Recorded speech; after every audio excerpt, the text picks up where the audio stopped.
Alright, let's go ahead. Let's review everything first.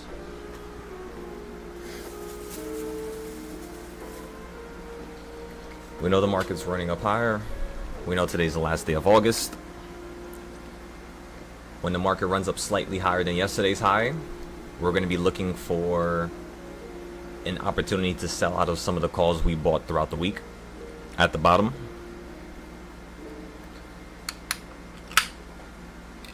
What else can we do here?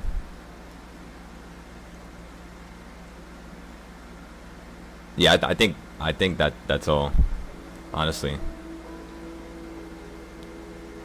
we could just get done with that, and then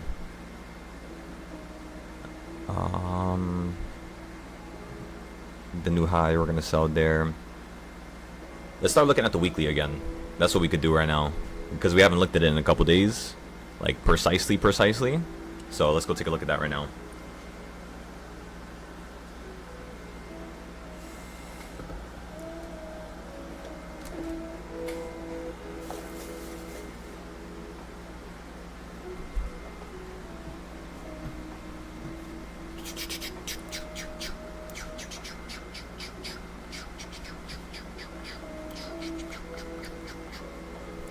Okay, so this is what I was referring to. So you see how you keep hitting that middle point?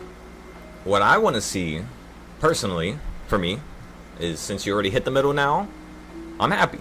I'm very happy about this. However, I'm still thinking we're going to get some type of opportunity in this section right here for potential more downside to here. Or I'm thinking you might get something like this, right? And then it tanks to that downside. What I'm trying to say is both directions you're going down in terms of both ideas. How do you play it?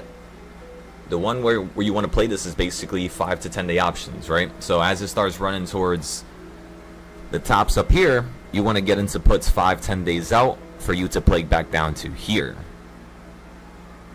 Does everybody get that? So again, before the market even goes to a location, you're planning how you're going to sell, how you're going to buy into the puts, and your strike prices that you're going to buy when the market falls afterwards. And that's pretty much all. So do you see how like you're kind of going like into the future almost to predict that, to plan it, to plot it, and then once it actually does happen in the moment, you literally just listen to it. It's like you're driving, you know what I mean? So at that point, you just got to dodge, oncoming traffic, listen to the road rules, and you should be good. You should have no problem. The only problems you might have are solidifying bad patterns, right? Which we can help you break. But first, let's start recognizing how one even is supposed to properly buy in the first place. Once one knows how to properly buy in the first place, everything changes. Because then you can actually build. Now you have something that we can work with, you see? And that's really what I want for every single one of you guys. I want to get to that level of building, because once that happens, it's less about, oh, I don't know if I could do this. Oh, I don't know if I'm going to make money. Oh, I don't know if this is going to help me change my life. And it becomes something where it's, you already know. I'm not going to convince you. But what I'm trying to tell you is that when you get to a certain level, oh, you'll know. Oh, you'll see it. And that's what I'm waiting for. Because once that happens, it's like a real nice type of motivational thing. It really does push somebody. At least in my own experience, it always would push me. So, ladies and gentlemen, the key here is being able to predict something, of course, before it happens. And how would you go about doing that? By understanding how to play price action in the first place, right? When the market ran to 779, what did I tell everybody? Puts. Why? Because it's the second week of the month. Every 7 days, the market changes directions. So this was, basically the end of week 2, going into week 3. And what happened? I told everybody you're going to fall into week 3 out the sky, just like how you did last year in August. You did the same thing. You started at a low, ran up to the middle of the month on the 15th in 2025. You then fell out the sky, straight back down to the floor, down to the bottom, where you basically continue to run up towards the end of August into September. The funny part is Yeah, you're doing the same thing as last year. And if you guys want to actually see it for your for yourselves, take a look at this, everybody. Ladies and gentlemen.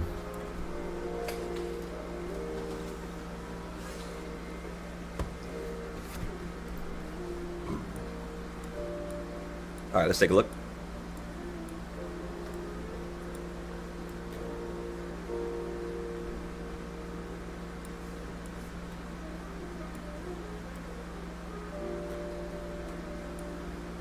Alrighty, everybody, ladies and gentlemen, are you ready?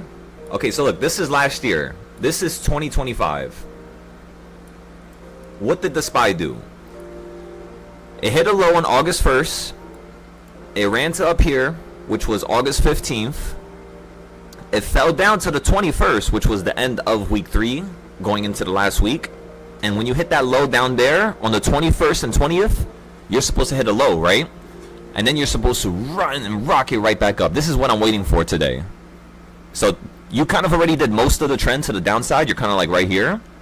And I know you might have a little bit more room to go. So yeah, looks like everything is working perfectly just like last year. How do I remember this? You know, when you do it long enough, it's kind of like you always remember.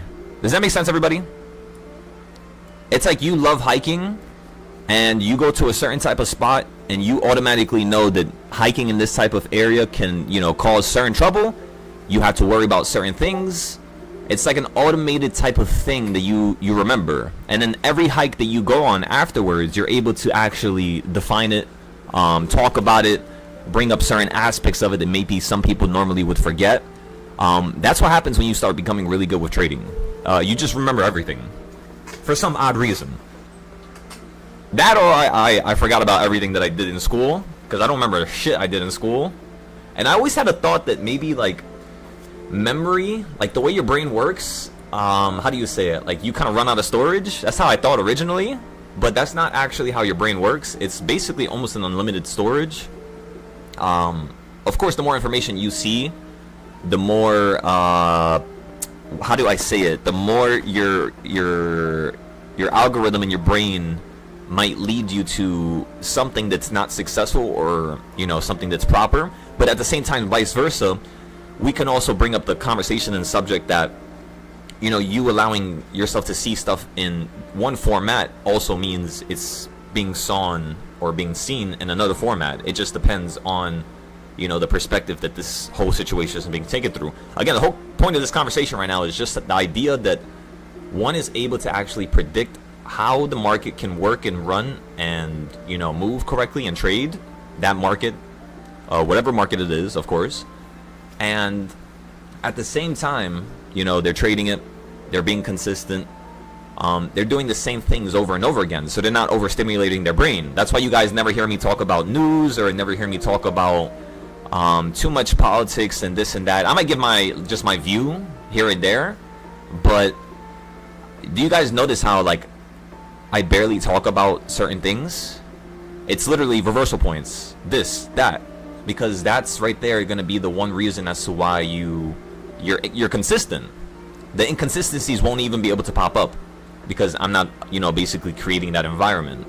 But yeah, that was the one thing that I learned when I was trading in the beginning. I was really excited about making money, but I kept researching bullshit and wasting so much time on so many other things, when really the goal of us trading is to actually see that this has potential to change our lives, right? Like that's the main goal. That's like the umbrella that's above everything. And then whether or not you recognize certain patterns and certain things, like I was paying attention to a couple intelligent, like high, you know, whatever the hell they call these people, like high IQ people, people who are just really intelligent. And there was this one guy who was literally talking about how he would literally go to the back room, he would watch every player's sport highlights, he would see every single thing that that player would do, the patterns behind it, and he would literally be able to understand when the play is happening mid-play. And it was like the wildest thing. It's like that's what we're doing with stocks and like trading. But isn't it so weird that at the highest level in an athletic sport, the concept and the idea as to a person being this person that's a bench player, or this person that's like an all-star, right? Or whatever the fuck you call the NFL players. That's the difference, you know, literally just the recognizing of patterns. And anybody could do it. Anybody can. So I just want you guys to remember that, you know, pay attention to it. Don't forget that and keep building with it. Right now, Manic, let's go take a look at your reversal points.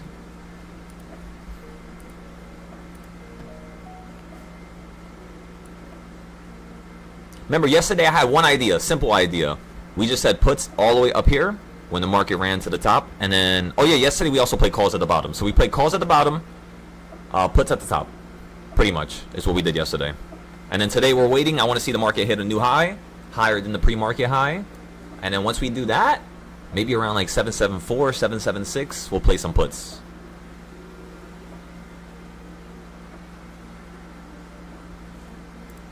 I like it. Manic, it looks good. Yeah, I like that. What's going on, doctor? What's up? Yeah, that looks really good, bro. We could fix like a couple things here and there, but like generally the idea, the concept, like basically I want you to think about it like this. You see the white lines that are in the middle? Yeah. Okay, those white lines is what the market normally does throughout history. That's normally what any day can consist of. Any good day, any bad day, it's normally those white lines there. The green and the red at the certain points in between the certain reversal points is basically the yin for the yang. So it offsets what the reversal points are looking at, and it gives you like alternative areas where the market can hold at that very point. If it hits that, holds, and falls, it's most likely going to do something right after, which is consistent for what the lines are, right? Yeah. That's pretty much all. Let me go take a look at mine again, see if I can add anything, because this is not all. This right here, reversal points, chart number 2. Again, this is going to sound crazy, but this chart, this is only half of this trading style. Chart number 2 actually consists of reversal points plus the silo fibs. And in order for me and you to create that, you have TradingView Premium, right? Okay, so me and you, we're gonna have to spend probably like 30 minutes to an hour. It's not that much work, because I remember it at the top of my head, like how to make the lines, where they go. I remember the dates. It was literally in 2024, right around February. So we got to go back to February of 2024 to create the trading style, and then from there to now, you basically copy and paste it on itself, and it tells you everything that's going to happen next. So it's kind of like, you know what I could do? Let me actually show you guys on the screen the chart 2 reversals, so you guys can actually see what I'm referring to.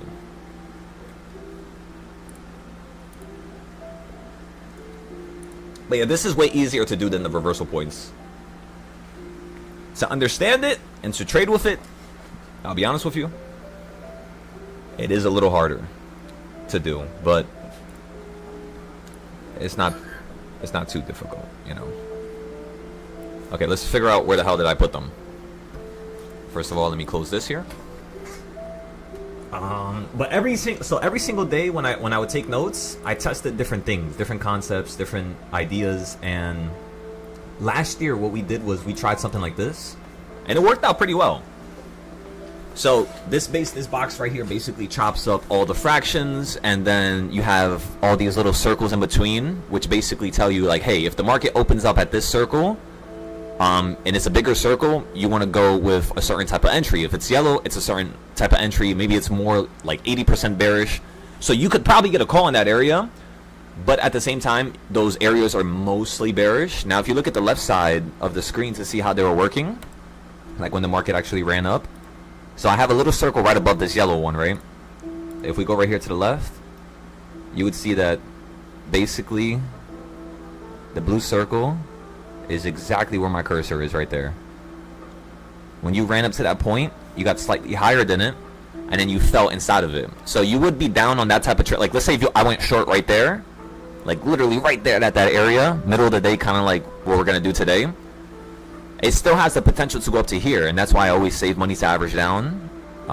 Because what it ended up hitting afterwards was pretty much, let's see,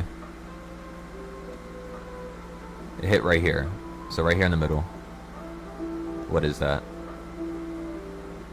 So yeah, hit another small point. So when you ran from point to point, you literally ran from small point to small point. So it's like its own type of trend almost. It bounces between the circles. So if it hits a yellow circle, it's most likely gonna fall and hit another yellow circle, or it's gonna run up and hit the next red circle. So like over here where you gapped up, it pretty much gapped up almost exactly where this area was, which is why a couple days, you know, afterwards, I was telling everybody, if the market falls, because it's, this day is a low, this day is a different high, this day is a different low. You see how it's all like, it's like direct, like a diagonal, it's not straight. So markets like this is usually what gives people problems in terms of like just anybody trading. Now the way you go about it is, it's the same thing with Dorito, but this is diagonal Dorito, or not Dorito, Darp. So it's the same thing as Darp, which is basically all these boxes chopped up, but I have different versions of it.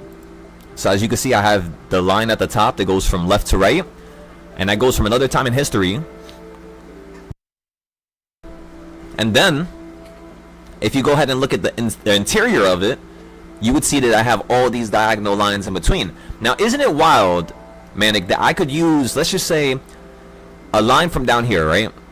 This area right down there, I could copy that on top of itself, and when the market runs up, you do get days like that where it's not perfectly hitting the next line, but when it fell down, what is it doing? It's perfectly hitting it, right? And then the next day you kind of you hit it, you fall from it, you stay stuck on it. Next day you gap up above it, stop at this line, this line, this line, this line, this line. That's basically the idea of the thing that I'm trying to show you. Is this was a whole different type of thing. This is basically how I used to do notes on a daily. So when you do notes every single day, this is normally what they're supposed to look like, basically, every day. But remember, you're not, like, you see down here where it says 7-day plays. This is what I had to do right now for you guys because the market's about to crash. So that's why I'm showing you this, because last time the market crashed was, of course, right around here when it fell out the sky, and then it started running back up again. Where the fuck did I put my reversal points?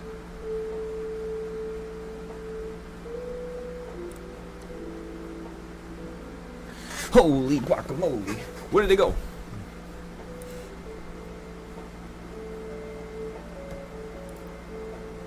Oh yeah, I love this. Goddamn supply and demand zones. Supply and demand zones is always going to be the odd, weird trading style that for some reason fucking works. I don't know why. I get it. I can kind of understand the idea of, you know, supply and demand and what it's doing and what's going on in the background in terms of the algorithm. But because of how unstructured it is, it's like it goes from being structured to unstructured to then being unstructured to then being structured. Meanwhile, half of the trading style was mutated so that it was structured. But then you have the days where it's, you know what I mean? It's just back and forth. But it always works because of that, somehow. It's like a sweet little workaround, I guess. Darp version 2, nope. Silo fibs.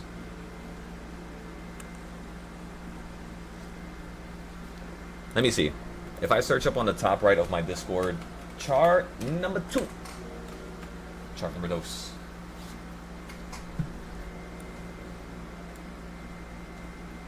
Prime was the last one that used to talk about chart number 2. Damn, Prime. Prime, if you're listening to me back there, come on. Let's start rocking and rolling, Prime. For some reason, I feel like God's going to let him hear it. Come on, Prime.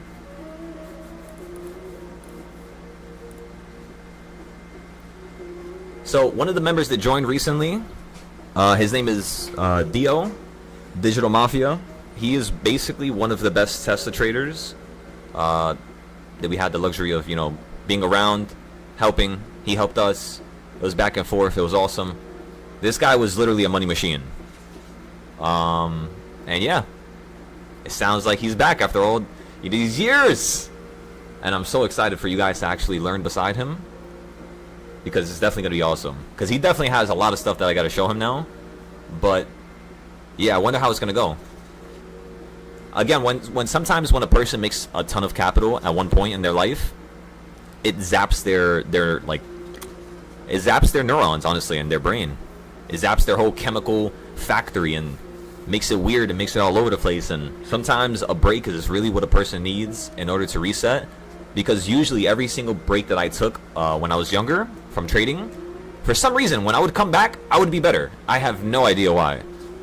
Whether it's emotion, whether it's me acting like, you know, I'm better and I'm not better. And I'm just trying to tell myself that.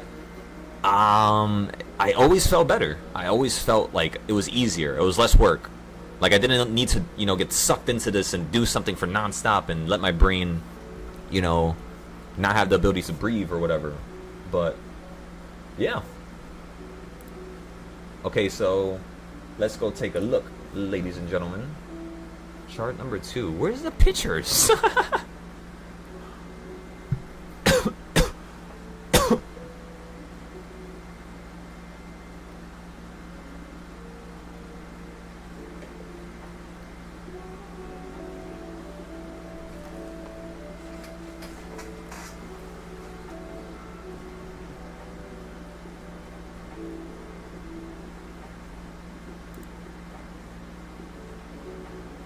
There you go. Damn, 2024 was the last time I posted this? Holy shit. Oh, that was when I was posting chart 2 and okay, so look. Wait, actually this is really good. Damn, I haven't seen these charts in so long. Oh, that was a time to be alive, wasn't it? Alright, so look, this is the first one. These are basically my favorite trading styles on the planet. So this is basically the primary goal of a person going to the highest, you know, level in terms of this community. This is what you get achieve, or what you are going to achieve. And basically on the right side, it's the same shit as the left side. The left side is way more busy, way more stuff going on, because it basically fixes all the stuff that the right side wasn't doing properly. Now, the wildest part about everything that I'm explaining to you right now is that this is not even the best right side chart. This right here is actually like, this right here is me being lazy in terms of how I was updating it last time. This actually gets better, which is, again, kind of cool. I'm trying to find that right now. I don't know where the fuck I put it. Oh my god, this makes me so fucking excited! Oh! I miss it. I miss those days. Unsure as to what the hell I was doing. Are these trading styles even gonna work out? That was awesome. Alright, let's go down here. I had to have it somewhere over here. That's like a more completed version of it. Oh, and then I had... No wonder. So even in 2024, I was using CS zones with reversal points. I didn't actually confirm that, but now... Wow. Okay, there you go. This is a little bit more completed, but then again, that's still not the best one. I had to have a completed one here somewhere. Where are you? Also, look. I'm gonna show you a different day where I use this this pattern, and I want you guys to take a little gander. Just take a little looky, and look at how the market falls from the green area, which is the silo fibs, right? On top of it is the reversal points. You guys can see number 4. You guys can see number 5. But that's it. After number 5, I didn't have nothing else. It would always stop at number 5. So we improved that in 2025, I believe, towards the beginning. That's when we actually introduced that. Now, do you see how it hit the bottom down here and it hit an orange line and it bounced on it? It would always do that. If it fell from a green area, it would always go back to the middle. If it runs from a green area, it would always run back to the orange line at the top up here. So I always knew where the market was going to go the second it got above a line and was holding for whatever reason. For whatever reason. That's how good these trading styles actually get. Like literally, if you're above that line, calls. That's it. Simple. So yeah, you see how you never go above this pink line right there too? Like right there? Like, come on, man. That's so amazing. Not to mention chart number 7. This chart was always ridiculous. By the way, you see all the stuff on my screen? All this stuff is made by hand. So yes, I had to update this every single night. Every single night I was updating this for the whole group. And every single morning they would wake up and they would have basically every single direction that this market could go in, even if today is not going to be a crazy day. But yeah, so let's go back to the charts here. Again, the market's running up. We know the market's going to run up higher. Am I in any more longs right now? I'm not, but I might go in for... Let me see. I want to check on my calls from yesterday. Damn, it's only 15 minutes. It's not bad. Okay, so the calls from yesterday.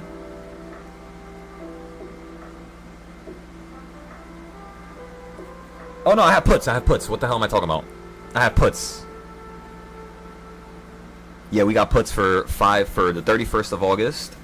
We got puts for the 15th of December. Wait, isn't that today? 31st of August. Wait, today's not the last day of the month? What the fuck? Wait a second. Am I just confusing? Oh my god, it's not. 31st is the last day of the month. Oh fuck. That literally just switched up everything. Whoopsie, everybody. I looked at the calendar wrong. We still got one more day. That's probably why today's doing this. So yeah, today's probably going to be one of those bullish green days. I think we should be straight. But let's get the reversal chart on the screen now. We know what we think, but let's see what the reversal points think. And then we're going to go back to Manic. I'm going to go break down his charts. Just trying to make sure we don't miss any entries here.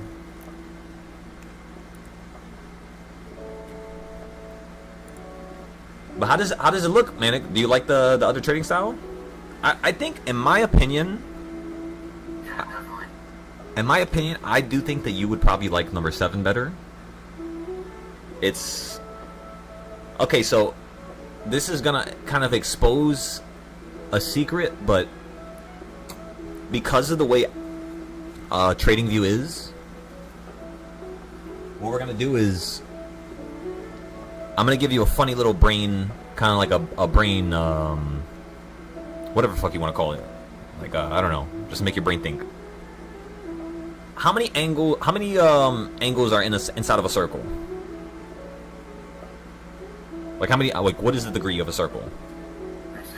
360. 360. Now, can any market that we know of today go left in terms of like the stock market? No. No. So can any market really go straight up for longer than, let's just say, a couple days, right? No, right? It usually stops. Usually has some type of staircase. Usually it loses some momentum. It might regain the momentum. That's okay. That's you know, possible. But the fact remains is that no market by any means goes directly in the sky. So that means what we could do is, if there's a circle and we chop up a circle and we say everything on the left side of it is automatically, you know, not counted, and anything that's below the middle point can't be counted either. Why? The reason why is because for the most part any market can go straight down, and you know you're going to be going straight down, but you're not going to go left and straight down. So like down here, this bottom section's out, top section to the left is out. You just have 180 degrees. Now in that 180 degrees, you could basically say, out of all of this, any normal market is going to move, let's just say, about 160 of those degrees. Because again, you're not really going straight up, you're not really going straight down. Usually most markets are like somewhere in between here. So what I did was, my trading style is, and this is what's gonna really make me sound crazy, but I basically tested every fucking degree until the top to see which degree was the best degree, which is what the silo fibs is. And yeah, that's pretty much all. So that's how you figured out the angle to set your diagonals at? I literally just went through all of them, yeah. Yeah. I was like, listen, I'm not good with coding. I don't know how to do all this back testing stuff, but I'm literally just going to do it myself. And I did it myself over the course of a couple months. One of the people who was crucial in helping me do that, we were always having these back and forth conversations, like that vision video I showed you guys, was Danny. He was the one who was the guy who was working for the space companies, right? I'm not gonna say the names of the space companies no more. I don't want to, you know, inject anybody in any business. I don't want to, you know, spread anybody's business. But he was working for space companies. He was sending stuff into space, and his brain was very, very intelligent. In fact, right now, if you go look at his records that he's posting on my Mumu, if you go look at my Mumu account, I'm reposting his stuff that he's doing. He's 50th in the world, and mind you, that's him just using his knowledge and some stuff that he's learned from me, right? But not everything was me. He definitely could have done everything by himself, and I really appreciated that man. He was really needed in this community. Not just him, Culinary was also one of the crucial individuals. You know, again, just to be there and talk and chop it up and come up with different ideas. And yeah, that's why I always tell people, silo fibs, there's 160 ways of doing the silo fibs. So I don't count that because it's going to sound ridiculous if I tell people, hey, I have 400 trading styles and half of that is one of them. They're going to be like, how the fuck does that make sense? But yeah, every different angle. And these pictures here, like this right here, these angles, these lines, they're not horizontal. These are all angled. This is angled way more. So the reversal chart number 2 that we trade with every day, I have purposely angled that to a certain degree. And with that angle, you basically are able to just get the same type of price action, hitting it over and over, because that's how the algorithm is programmed. And then for the left side, I will tell you guys this, because it'll get your brain spinning, because it's kind of funny. Now everybody knows, like, an idea as to what I was thinking and what I was doing. The chart to the left is simply a 1 degree angle. That's it. Think about it. Think about it, think about it. What's the most likely thing a market's going to do every single day?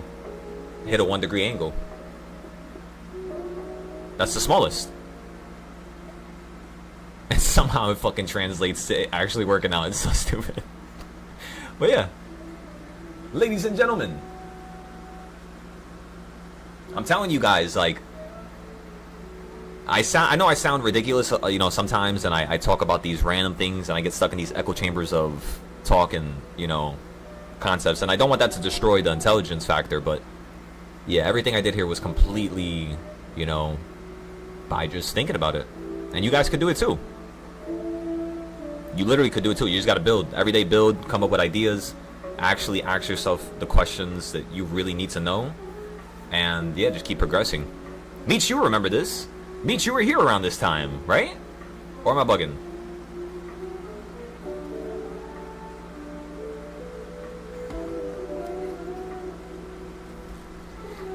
I think you were here around that time.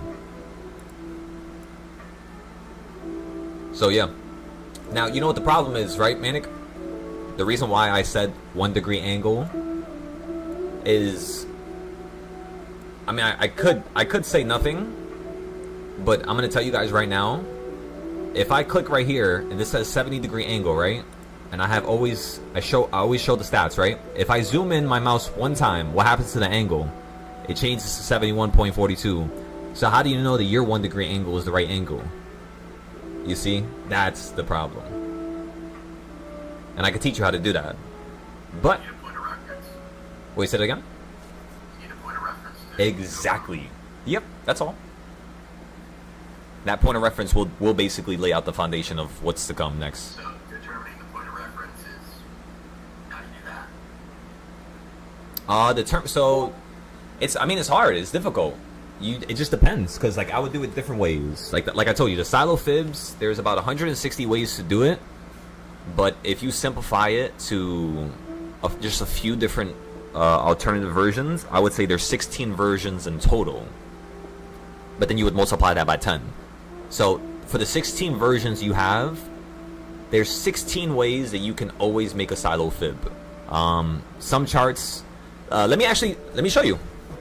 Look, watch. Let's go to chart number 1 is where it started, the silo fibs. Chart number 1. You piece of shit. Fuck you guys. You give me a deal after I paid for it.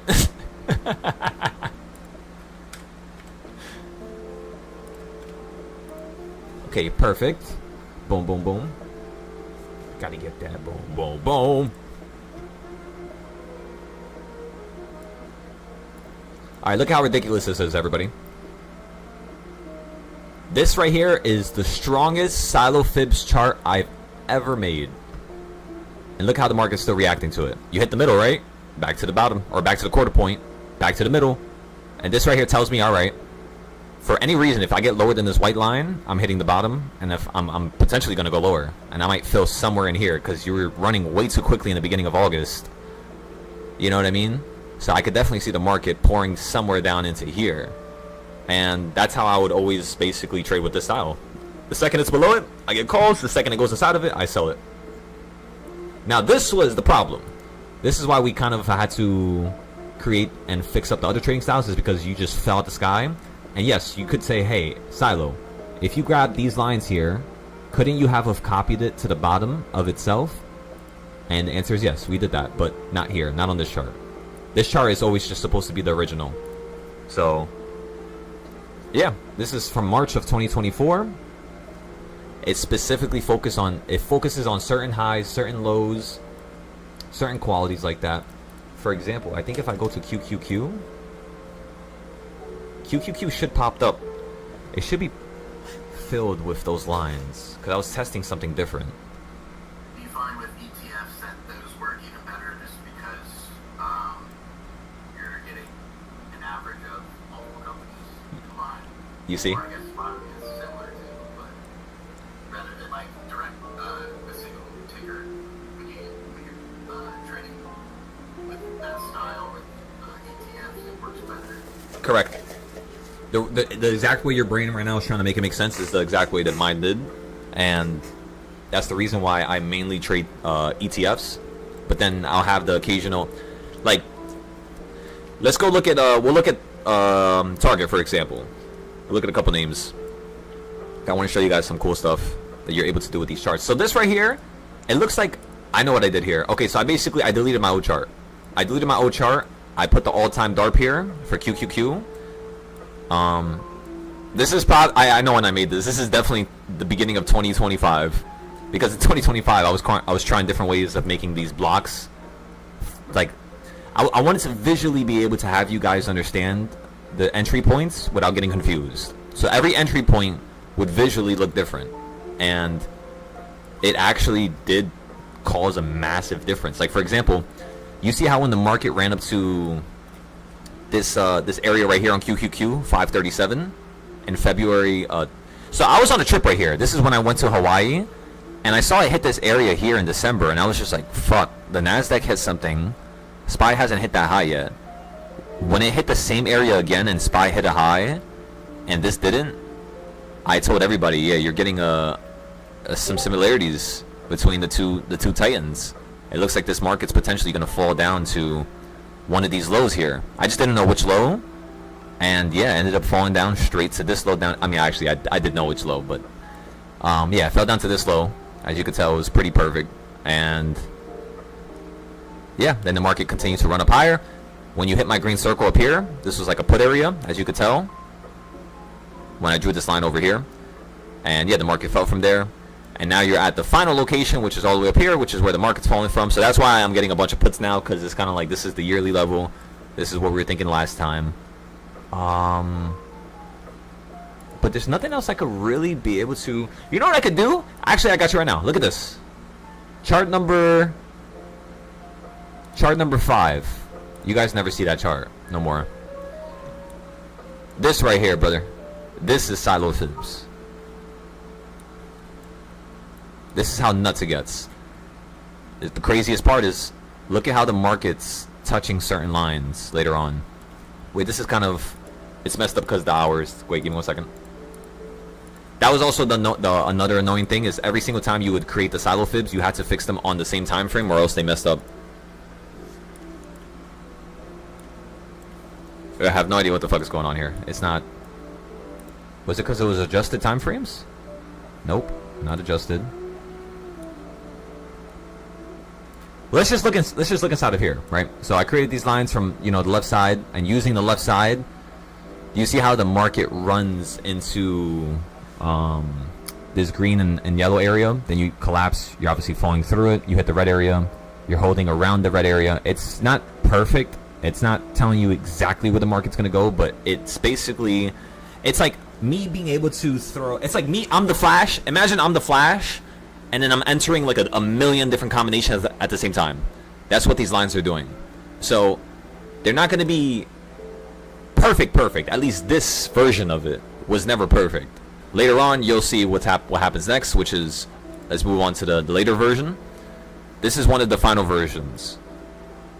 And it's basically, it creates a heat map. So using different points of history, which were very important, I created a heat map to know in the future where the market was going to fall from. And yeah, I did all this 2024. So I haven't touched it at all since then. Let's actually go take a look. How's it working? How's it doing? So we said in 2024, when you hit this red line, you're going to fall. What happened when you hit this red line, everybody? Boom. See how simple it is? And now you're getting stuck at this area here, which I'm guessing is, if I move this, yeah. It's two different things merged together. No wonder. I was like, my eyes are, for some reason my eyes are telling me either something's off or there's two different things, but yeah, that's the case. So yeah, you hit this area, you're falling. I want to personally see this market fall straight down to, like, down here. And yeah, I think you're gonna get right back into this previous area. I'll be real with y'all. I don't want you guys to think that this is not gonna happen, but I really do see that this is gonna fall back down into here, somewhere in here, which is like 500s, low 600s. It's definitely gonna happen. I just don't know how aggressive that first drop will be. It's either gonna be a little bit medium or fucking extreme. A little bit means a drop to 600. A medium, honestly, in my opinion, is going to be low 500s, high 480s, and extreme is going to be the 300s. Which you might ask yourself the question, how the hell is that going to happen? And, well, you got to think about it like this. Is it just the stock market that exists in the world, or can people now invest into different types of financial instruments where people have deemed them as now being acceptable and a safe haven? You see now, you don't necessarily need to invest into the stock market no more to make money. So you thinking that just because that there is money floating around is not going to be the causation of people wanting to pile into something. People want to put their money where the next idea will be, right? And many people will get that wrong, of course, but with these trading styles, they allow you to actually break down the fabric of the structure, the backbone, the things that these people that are, you know, running multi-trillion-dollar businesses with, they don't even understand it. They don't understand the system like how I do. And that's the reason why we were able to basically do all this and why it makes sense and why it works. And yeah. That's where you guys come into play now. Now learn it. Learn it and become great with it. SPY is crashing. Currently right now, let's go check my futures account. We're not long right now, but I might go long here in a second. Let's go check some of the options. We haven't checked those yet. We're still in the puts. Again, we're still holding those puts. We bought these for a couple days. We have one put that's expiring on the 31st, which is Monday, for 772. Right now, we're currently at 770. But we're down 30% on those. So we're getting a slight little droppage here, slapping us around. But we'll see if this market wants to tank. Let's go ahead and put the reversal points on the screen now. Man, what reversal point are we on?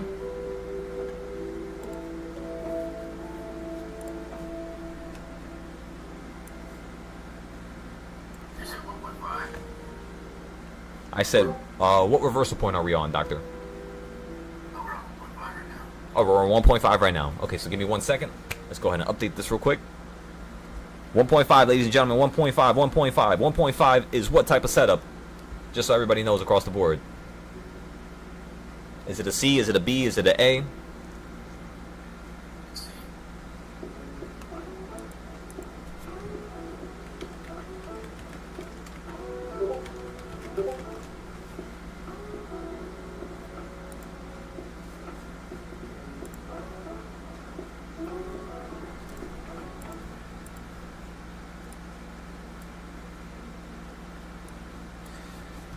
Okay.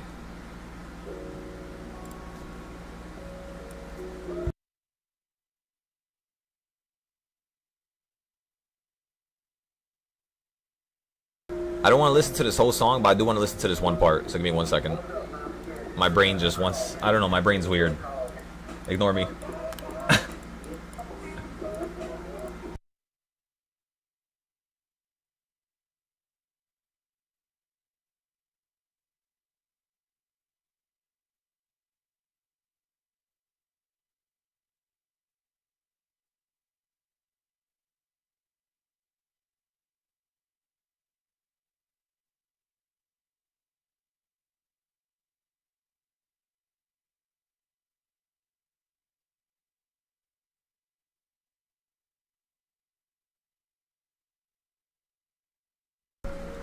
This is not the song. Where is it?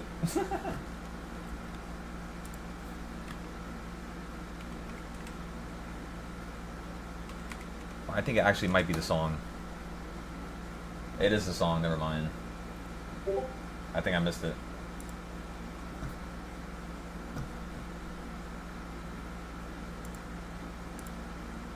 I'm gonna mute it because you guys probably might not like to hear this. It sounds like it's like a bad vibrational type of thing, but you know, it's funny in life. You know, dualities are like the primary problem that I would say a lot of people have trouble digesting, like certain dualities, right? So like if you have a person that's really, really bad, like they're a terrible person, fucking terrible to their kids, their wives, the people around them, everybody around them. They just literally want to destroy and cause chaos and corruption. You know what's the craziest part? Is that I guarantee you, those people, if guided correctly, if had, you know, in terms of the right resources, the right environment, the right variables, they would probably be somebody who achieves so much greatness that it's undeniable, right? It's like insane. So whenever I look at a person who does like they're known for being bad, I see them as also being known for being good because their soul does actually project that ability. Now, that's one of the reasons why you guys always hear me talk about bad things and, you know, bad this and bad that. It's to acknowledge the bad. It's to hear the bad. It's to feel the bad, to understand the bad. Because that's the reason why one remains good. And yeah, so it's like certain things that people say, certain concepts in songs, I love hearing it because it makes me feel like I'm realizing that, of course, I am human, right? Like we all are.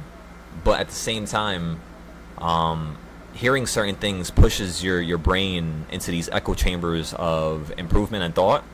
It's weird. It's like kind of like controlling a computer system that acts in a certain manner, and all you're doing is inputting like certain things in certain ways because you know what's going to be the conclusion. You know what's going to be the end piece.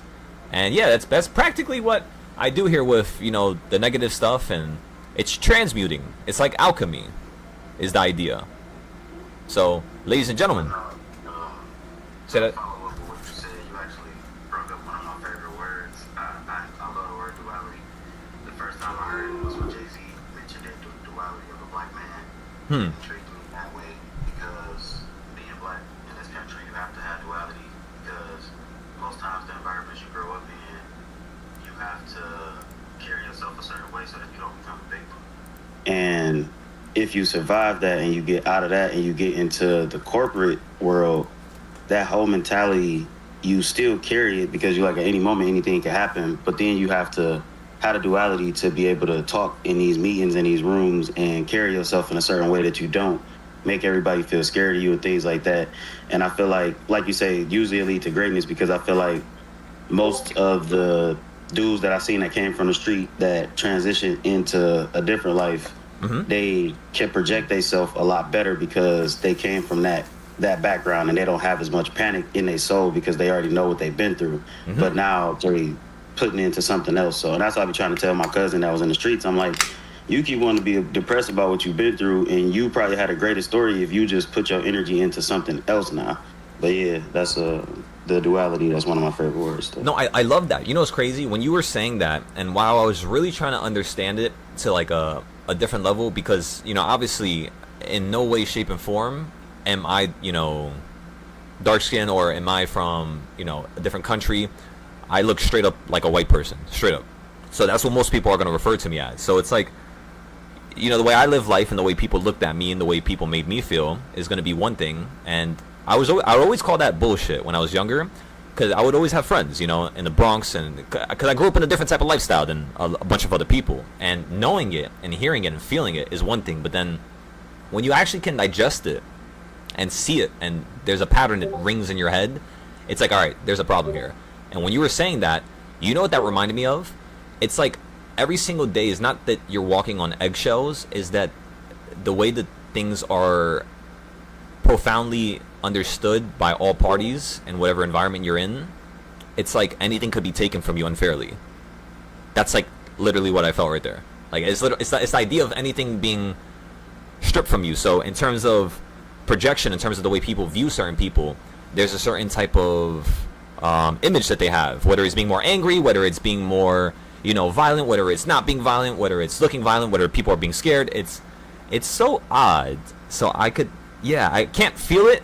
I can't really understand what you're saying, but to a certain extent, it feels like it's just the word to be best used here is unfair, is what it feels like. And to even dig deeper in that, like, and even with, I know you in New York, so yours is a melting pot, and it's like, you got to worry about a dude maybe having a machete in his pocket, whereas in Detroit, it's like, I'm looking for guns or somebody with a certain type of way they carry themselves. But as you said, where you in an environment where anything can be taken from you at any point, and not everybody really survives the hood just by being violent, because you got the guy who played basketball and he's protected in the hood because everybody feel like he the way out because he's talented at basketball. Right, you got the funny guy who might be able to tell jokes to keep himself from getting beat up in any situation. It's like, the way humans survive everything that they go through has always been interesting to me.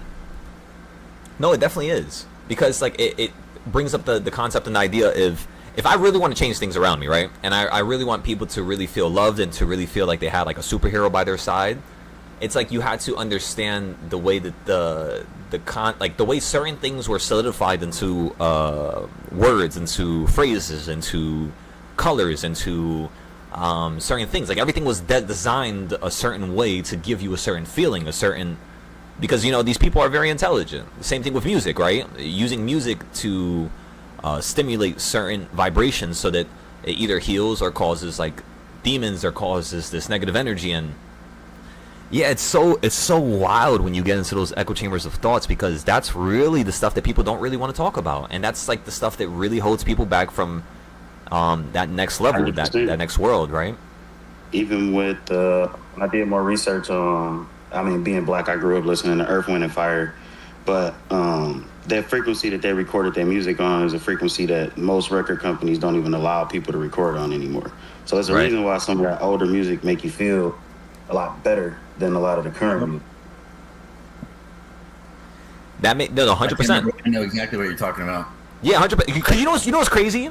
I swear that you could listen to a song from the 80s or 90s that has like the lyrics are negative, right? Let's just say point blank, the lyrics are bad, negative, they're not good lyrics. But because of the beat and because of the frequency and because of people not knowing it at the time, and then you listen to music now, like back then you listen to a bad song and that shit would sound happy as fuck.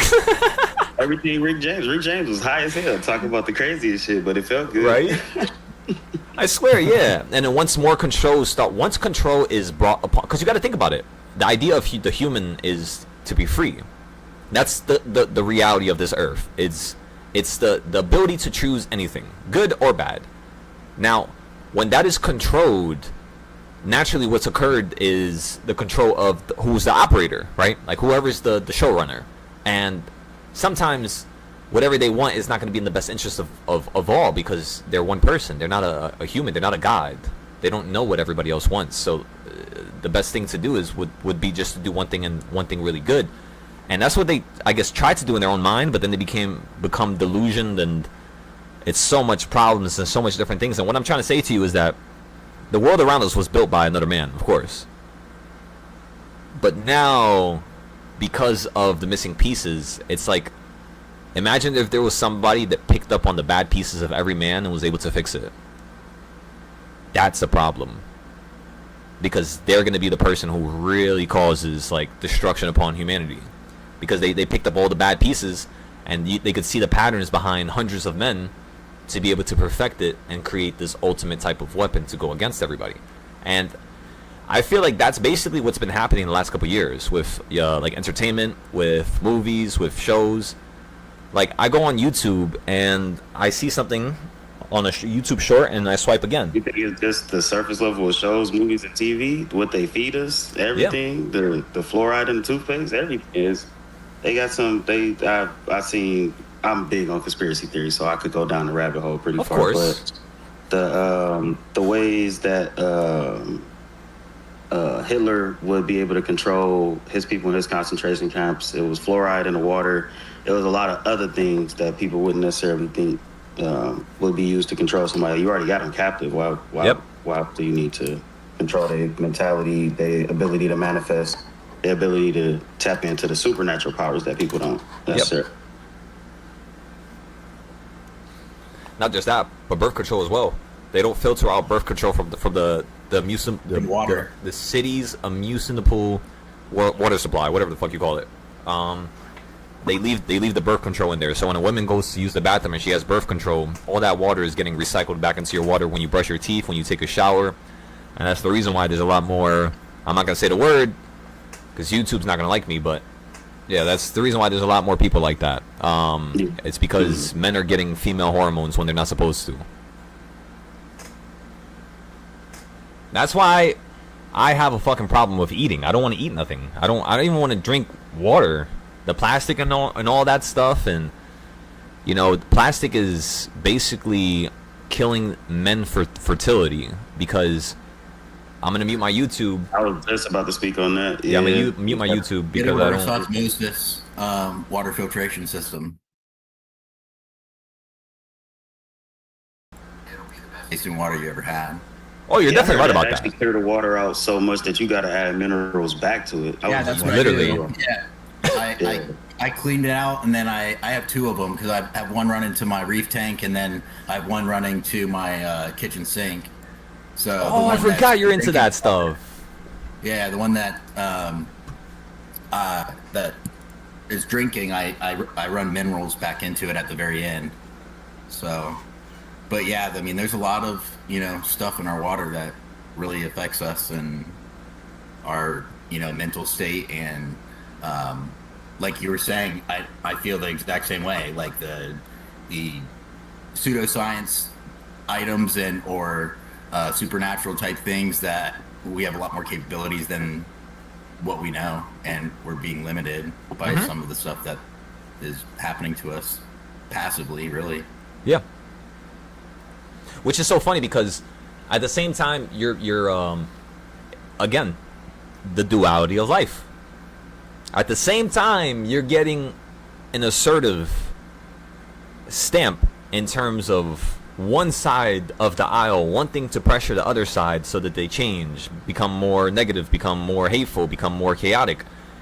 You're still getting the pushback from the good side somehow. So even though the bad side has been planning for years, centuries, the bad has been planning for, within 1 year, the good is already caught up.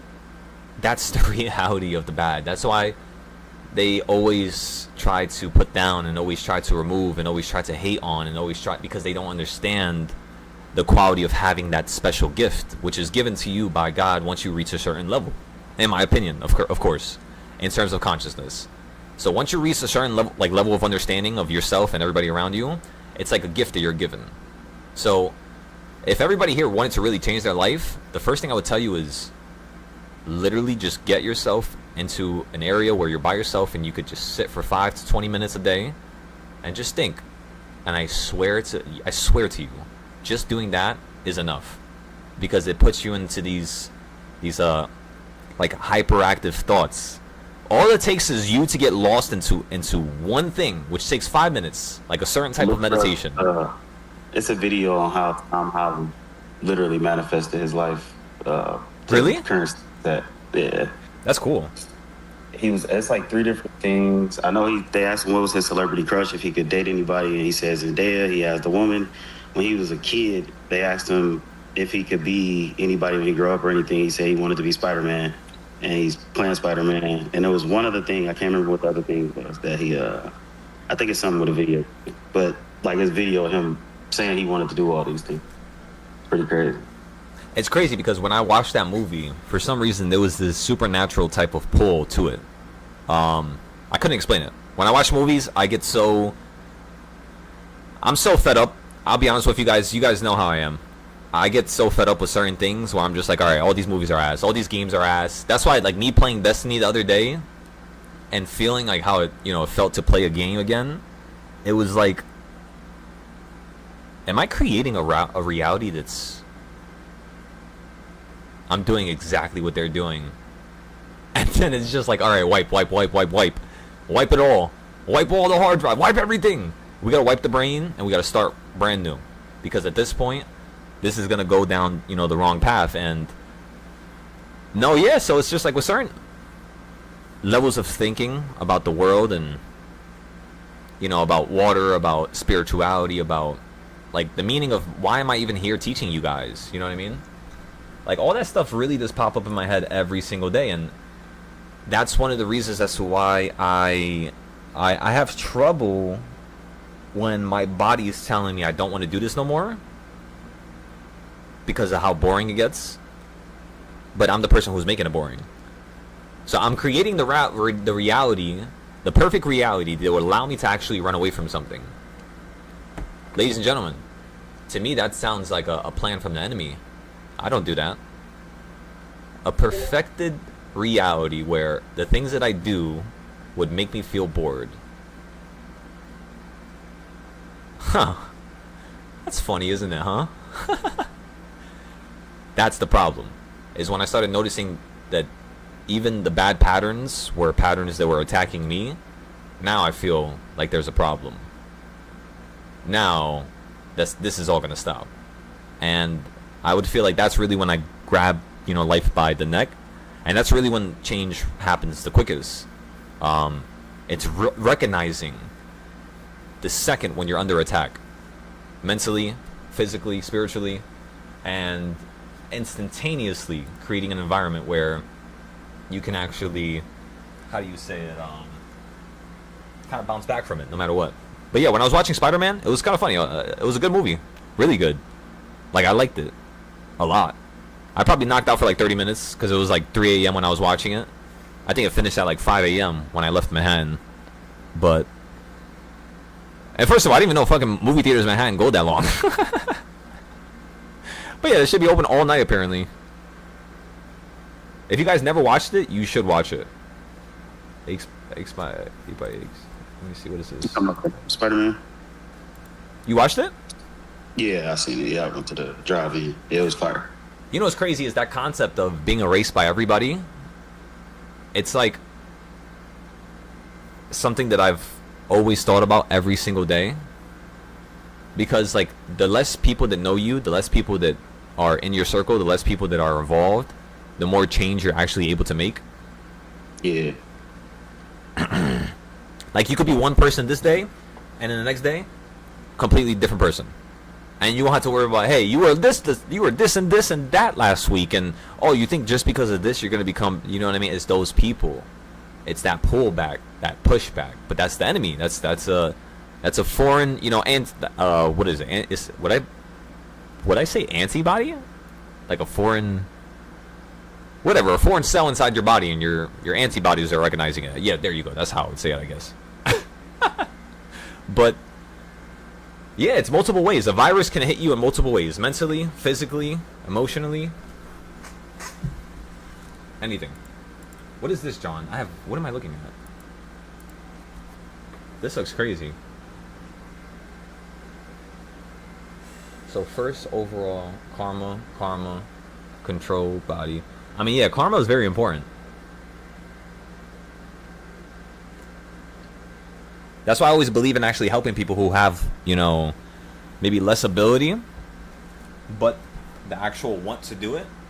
Because, it's just like a karmic thing. You help people, you get help back. And I don't know what else to do in this world. I don't want to be a negative person, so I know if I help people and I do good things, I know I get good things back.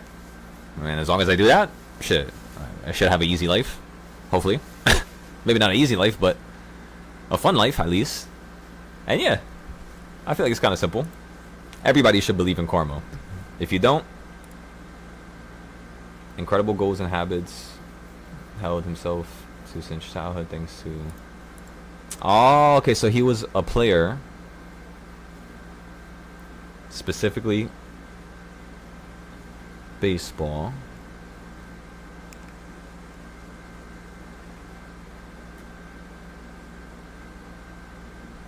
I thought it was gonna be like a wrist strength, body care.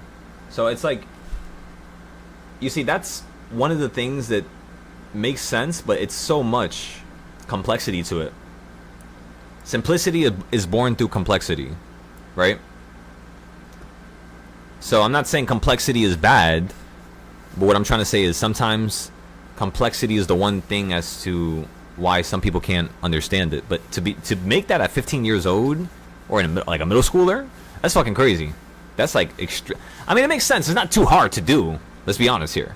But like every aspect has to be basically like a home run hit. Imagine it like that. So like for my trading styles, every aspect of my trading, like if I say go long here or average down here, I have to run through a 1,000 different, you know, realities in my brain. And because I've seen price action and how it occurred, you could easily do that in a moment. So like right now, if I was to tell everybody where is the market gonna go, right? The first thing I would tell you is, what did we say yesterday, right? Before we even give you our idea for today, let's talk about what happened yesterday. Yesterday, we told everybody on the weekly chart over here.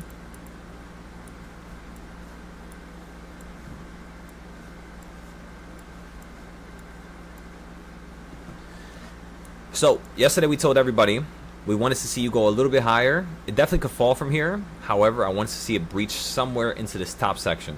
You did that today so far. Then you fell from it. You fell straight down to here, into yesterday's lows. Perfect. Not bad. Not bad. But that's not what I want to see. What I really want to see is either a bigger drop going down into this yellow circle, which is where we bought the calls last time, down here. Or I just want to see you lose some value, and then by the end of the day, continue to head up higher. And then once you hit this high up here, that's when I'm going to buy my next set of options for a couple weeks out, a couple days out for puts. Because right now we only have puts for Monday for 772. So I'm thinking you're going to run up higher, maybe hit up here, and then fall is my idea. So I'm buying the puts now, average down up here, play down to here. Not all the way down to here, but like somewhere in here, right? Like a little tiny drop. Other than that, to be real with you guys, I don't think we should really do anything else. There's nothing else we should force or rush. Everything looks perfect for the most part. Did everybody start buying their weekly puts? Today's not a bad day. I mean, it's still going to lose more value, of course, potentially, right? The market could always fall right now because you hit the midpoint. So since the market hit 772, it basically told me, hey, I hit an important area. I got slightly above it. I'm slightly below it, what's called right now. If tomorrow, for whatever reason, I'm below this area, I'm probably going to fall. So if we're below this area tomorrow, we're playing puts, which tomorrow counts for Monday, of course, because today is Friday. So on Monday, we're going to be playing puts. Aside from that, if the market, let's just say, falls out the sky, and you fall like $10, we might not play puts. We might play calls like the first 30 seconds of Monday. It just depends. It just depends on exactly where you go by the end of today, and then where you go by 9:30 of Monday. Just depending on those two factors. So by 4 p.m. today, and then by 9:30 on Monday, just those two things allows me to understand and be able to tell whether or not something can actually happen. So again, I need to see the end of today and at least the morning of tomorrow. And boom, Monday is going to be perfect. That's the one thing you want to think about. Now, could I predict Monday from here? And the answer is, of course, yes. Obviously, we tried to right there. We talked about the puts. If the market runs up a little bit higher, you hit 776. We're just going to get into the weekly puts, yearly puts. If the market ends up running to 781, that's where we're going to start getting into the weekly puts and daily puts. Like when I say weekly, the difference between the two weeklies is basically one's further out. Maybe like 3 weeks, 4 weeks. One is 1 week, 2 weeks. So, you know, you make a lot of money between 4 days, or you could say 0 days and 21 days out is where most of the money in the market is. So most contracts, like in terms of a change, usually happen around 14 days out. Usually, from what I've seen. Especially with SPY, if you guys want to actually remember that. Usually, again, around 14 days out is like, it's like, you got to think about it like this. Is every week going to be the same thing as 1 week? And the answer is no, right, gentlemen? Ladies and gentlemen? So, the way I think about my numbers, my trading styles, and everything is basically in a, how do I say it? In a conservative manner that's so conservative that I am regarding and bringing up and using certain variables that people would never even think about in the first place. So it's like it goes so above and beyond than what the normal thought process usually is, that it naturally is able to have like at least it's like a buff, right? Like, you know, when you're playing a video game and you got like a 10% buff for healing or for like shooting or for like I don't fucking know, getting ammo or something. That's basically what we're doing here. That's the idea. Now, depending on how you understand the buff and how it works in terms of the trading styles, Kevin Walsh start speaking still? Yeah, we'll forget about him. Doesn't really matter. These people on the board, like the Fed chair, I remember when I used to watch them because I used to like not know. I was like really confused and concerned. But when I started realizing like the technicals I already know what's gonna happen. So like if the Fed is gonna talk today, it's like something one of my charts said a couple weeks ago is basically gonna happen now. So yeah, there's no point to really watch too much news. It just drives you crazy, honestly. Like I said before, it just adds a bunch of unnecessary information, right? Which kind of hampers your trades. You got to keep things simple. You got to keep things, you know, clean. You got to keep things basically with no other interference, and as long as you can do that, you should have a good, you know, trading journey. You shouldn't have a problem. It's just don't get stuck in those echo chambers of, you know, not acknowledging what is a problem, what is not a problem, right? For example, everybody, right now, is everybody here playing calls mostly today? What were you guys mostly doing today? Anybody play puts and were successful? Because if you were, that was very hard. So I would love to kind of hear your experience. You're in calls now? There we go. Some good profit? Like 30%? I think like it should be like 30%, right? If you got it at the bottom, 40%, maybe even more. I don't think we ran that much. I'm on futures, so it don't show me the percent, but it's at 250, 260. That's good. That's really good. There we go, Meech. I thought about the puts. I've been wanting to test for 15-minute orb theory, but it'd be a little too fast for me, so I was like, I ain't gonna touch them. But the 15-minute orb been shortened every fucking day, and I just keep letting it pass me by, but it just be too volatile at the time, though. But the orb get established, and then it like wake out of it and then drop and either catch at the bottom of it or come out of it a little bit, and did the same thing today. But I've been more so trying to just mark like 4-hour liquidity to make my charts a little bit cleaner so I can not react to everything and react to. So I haven't heard of that in a while since I think Culinary he was talking about it. That's the most powerful one that I found online, literally. That's even when I was doing my chart and I was only going out to like an hour, and then I would go to the day, and then like one day I was just messing around with the 4-hour and I was just like really looking at the action, and I'm like, this is like a little interesting. And then like I did see like this little 19-year-old kid that he kind of doing the same thing, and it's like I already got my supply and demand, my orb and other things, so it's just like, and then the reversal points they already kind of play in my head already, like from price action. Just that was the biggest thing with gel style. So like when I came in, I was so new to just trading in general. I didn't even know the first thing about price action. So like even taking the trades, I couldn't confidently hold them because I'm like, oh, the candle going against me. That's showing that it's invalid. So I was like, I had to get the experience to even come back, and a lot of it even makes sense for me.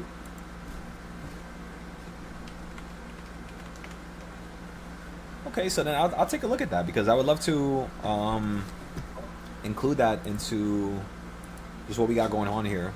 If it works, I'll trade with it for like a week. If you guys are telling me it works, I believe you guys, so I'll trade with it for like a week. 70%. That's a pretty good win rate, to be honest with you guys. But you get confirmation from, better chance of confirmation when you have like, so you go to the 1 hour. And correct me if I'm wrong, Meech, but go to the 1 hour and mark the high and the low of the 8 hour candle. And then at opening price, you're going to watch the price action, and it should already be going towards one side, and they'll try to fake you out and stuff. But basically it's going to run up or down above that little range that you put there. It's going to go above or below, and then when it's reversing, you're going to have a fair value gap that's established, like a significant one, and then that's going to confirm that it's going to go run all the way to the top of or the bottom of that range before doing, before switching directions again. And it may like zigzag a little bit, but it goes all the way to the bottom, like the CS zone almost, So okay. Yeah, basically the same concept. Yeah, because that's usually that's what the market always does, right? It creates this area where it wants to react in, and then if it goes above that, it means that it creates two opportunities. It creates an opportunity for you to fall down to the previous zone, or it creates the opportunity for you to go up higher. Now, which one do you know is which? This is the key component about many of my trading styles. They're all usually a step-by-step process. So, for example, with the CS zones, if you go above if you create a CS zone, let's say you go above it instantly. So you create the bottom of it, 5-minute candle, 2 5-minute candles.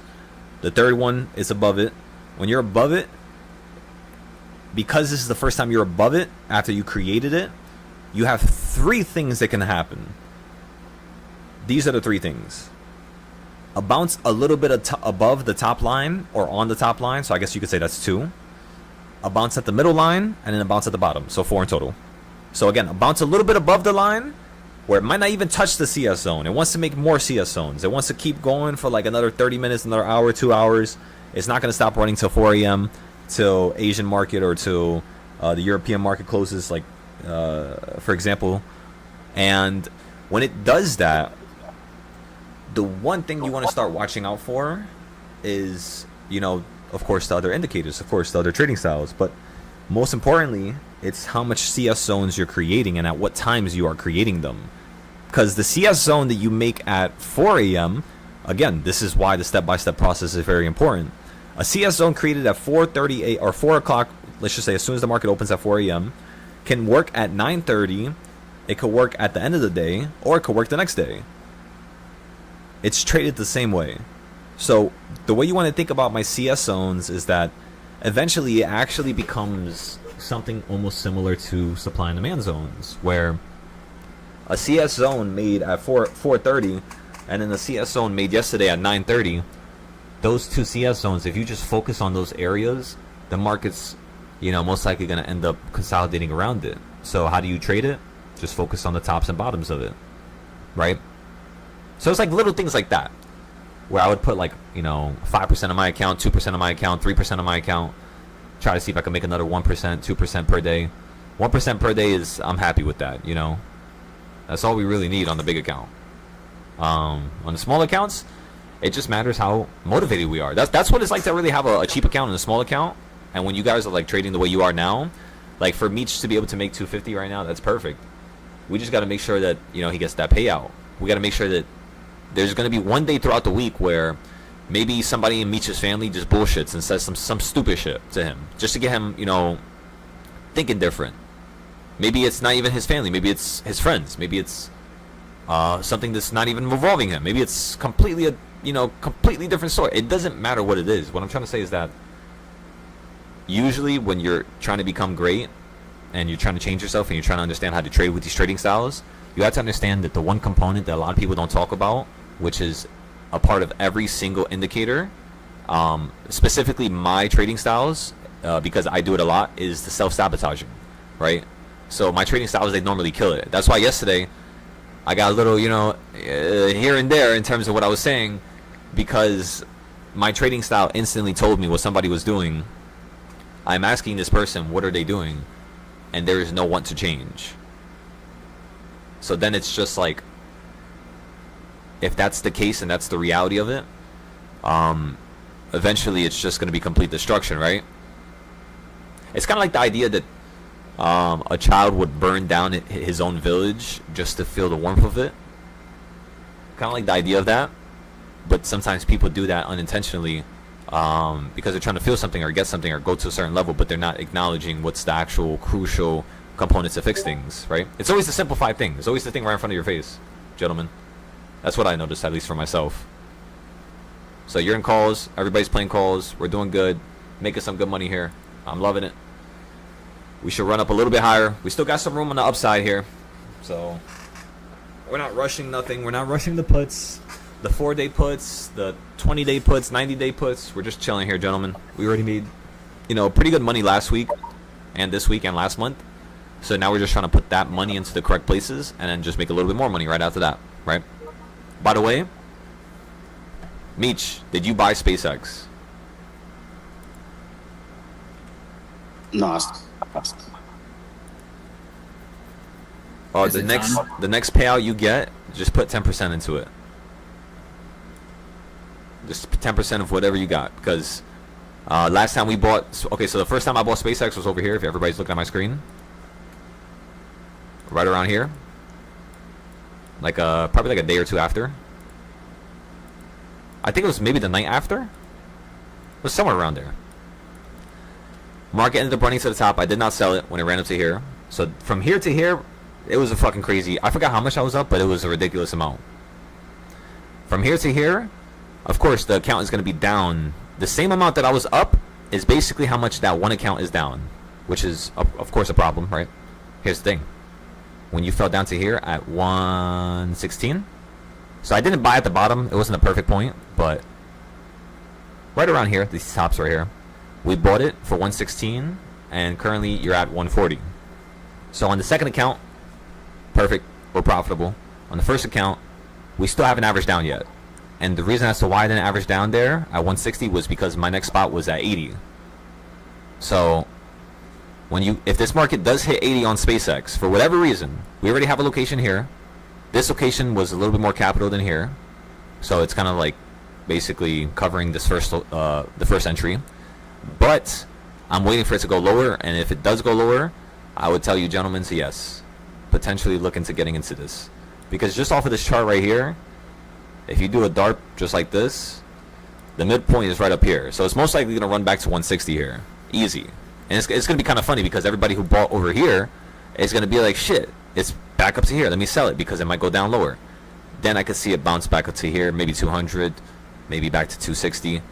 It's not going to be quick. It's not going to be like, boom, then boom. It's going to take a couple years, gentlemen. That's what I'm thinking. It could be quick if, you guys know fucking Elon. This guy, you cannot predict him. That's the one thing that I've kind of noticed my whole entire life, and that's the one reason as to why I go so hard, because I want to actually be able to get put in the room where I compete with him. We'll see if it happens, right? But this guy is hard. He's hard to predict. He's literally thinking about it all. And because of the people who he's surrounding himself with, they also have absorbed the same type of qualities and became the same type of soldiers. So yeah, it's very weird. Very weird. I don't doubt that this is gonna not jump up to 1,000. I'm not saying it's not, but this shit is already valued at a lot of money. Think about it like this. Tesla was valued at a couple $1 billion. This is fucking valued at $1 trillion. That's like Apple, Nvidia. You know what I mean? That's basically what you're valuing the company already at. So for you to make money on the stock price, it's going to be hard. You know, it's going to take some time to go up. That's why I'm saying if this shit drops to 80 or 70 or 60, you guys might want to try to dabble into it. Okay. So for now, it did the 100s. I don't know if that's all. I could see how it could potentially be more, but ladies and gentlemen, let's add another trading style. If I add another trading style, this one right here tells me you're breaking out. All right, let's add another trading style because this one's no longer sufficient. Let's delete it now. Let's add a Dorito now. So you broke out of this, you fell down below. If we make a Dorito here, let's say we use those lows and those highs. You broke out above here. So you are breaking out higher. You know, you might go to that midpoint. You're doing a lot of different things where you're confirming, hey, I'm going up higher. Now, how would you kind of chart this out here? Just break it down. The market fell down to the quarter point. That's why I got stuck there, right? So instantly, because I saw the market hit this point here, you know what that tells me, ladies and gentlemen? Exactly. That's why I was telling you guys, if the market runs up, I instantly know where it's going to go. Not just the midpoint. I think it's going to do the same reaction it did here. So when it hits this line, it's going to bounce on it, hit the line again, and then go to the direction. So I think it's going to go to here, hit this, probably bounce on it like this, potentially go back to the middle, and then go up higher. I can automatically tell you guys that because that's what's occurring down here. That's how freakish it is. When a company IPOs, it's over. There is nothing that a company could do when it IPOs that I can't understand and I can't show you guys how to predict. Just like this. And mind you, that's only one trading style. Add all 200 trading styles that I teach you guys and all the different ways that they, you know, basically tell you when to buy, what the pattern is going to be next.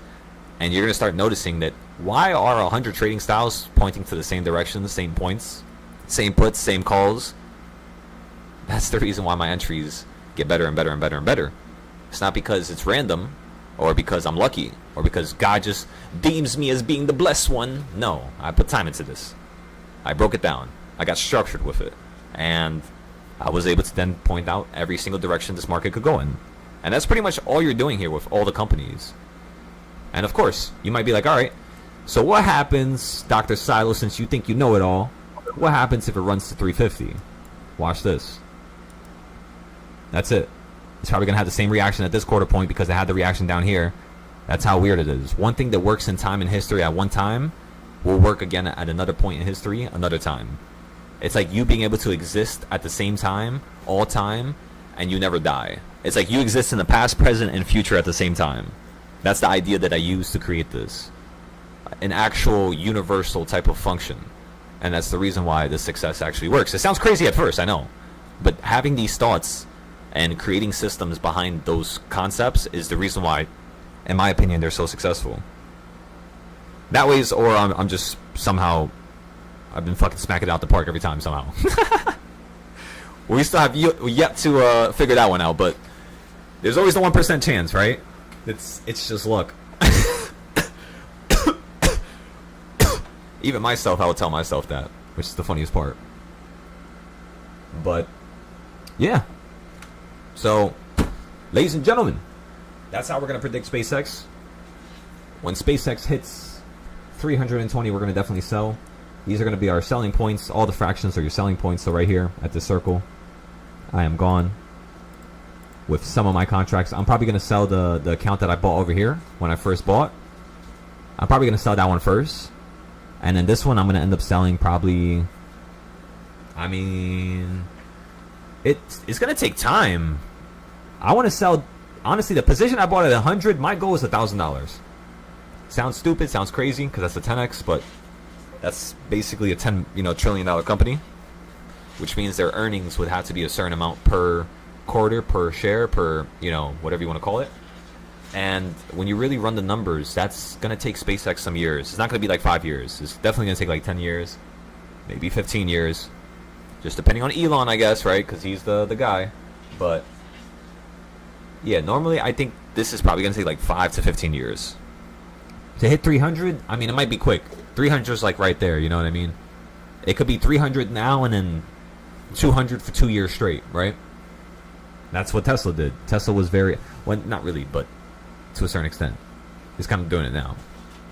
After like 2020 and 2021, you're kind of hovering at, you know, around the same area. And that's what I'm saying. What's going on? I'm telling you guys is that we're in the beginning section. So anything could really still happen. You could still run to 300, no problem. It could still be really overvalued, no problem. And then we end up consolidating above the 200s and above the 100s, you know, within like a year from now, 2 years, like I just said. Aside from that, just try to buy at the bottom, gentlemen. Ladies and gentlemen, just try to buy at the lowest point you possibly can. If you have no money, who cares? It's okay. It's okay. I'll help you be able to find a route so that you can run this play, so that we can end up being profitable, ladies and gentlemen. That's all it takes. Don't feel bad. That should motivate you. If you guys didn't have enough money to buy a SpaceX, and you couldn't secure your family's, you know, future or whatever you want to call it, if you were talking to somebody who really, really was that all over SpaceX, right? Which I love SpaceX, of course. I love every company, but the day that a company abandoned me, when I loved it, and I recognized that that type of love was insufficient, it's not actually what's going to lead to greatness. I recognize that you can't trust nobody. So, in terms of these companies, I don't trust a single one. Even Tesla. You know, they say things and they don't do certain things. But at the same time, that's all humans. We all do that. So it's like you have to really pick and choose what you're battling with. That's really what life is about. And yeah, you just gotta make sure you're going down the right, you know, hill. You're not going down the wrong lane, right? The right hill, not the wrong lane. Because sometimes a lane might just be there, created for you to go down it, so that you ultimately fail. Right? That's why I throw you guys into the wild so much, and I tell you guys, like, hey, you get me into an entry, and then you tell me how to survive. What should I do? Right? It's kind of like it allows you to create your own lane and your own reality, even if I'm teaching you.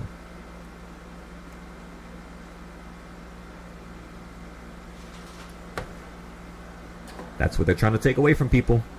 That's what you guys were basically referring to earlier. Meech and Manic. They're trying to remove that ability that people have to actually think at that higher level, but unfortunately it's creating more people that think at that higher level. It's like you create the thing that you always hated. Does that make sense? Something like that. I don't know. However the quote goes, I guess.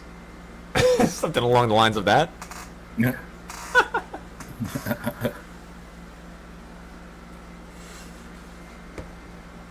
That's why recently, like, I started noticing, like, hey guys, if I say something that was terrible, that I shouldn't say, as brothers, you know, I expect everybody to, you know, say something. Be like, yo, Silo, you shouldn't have said that.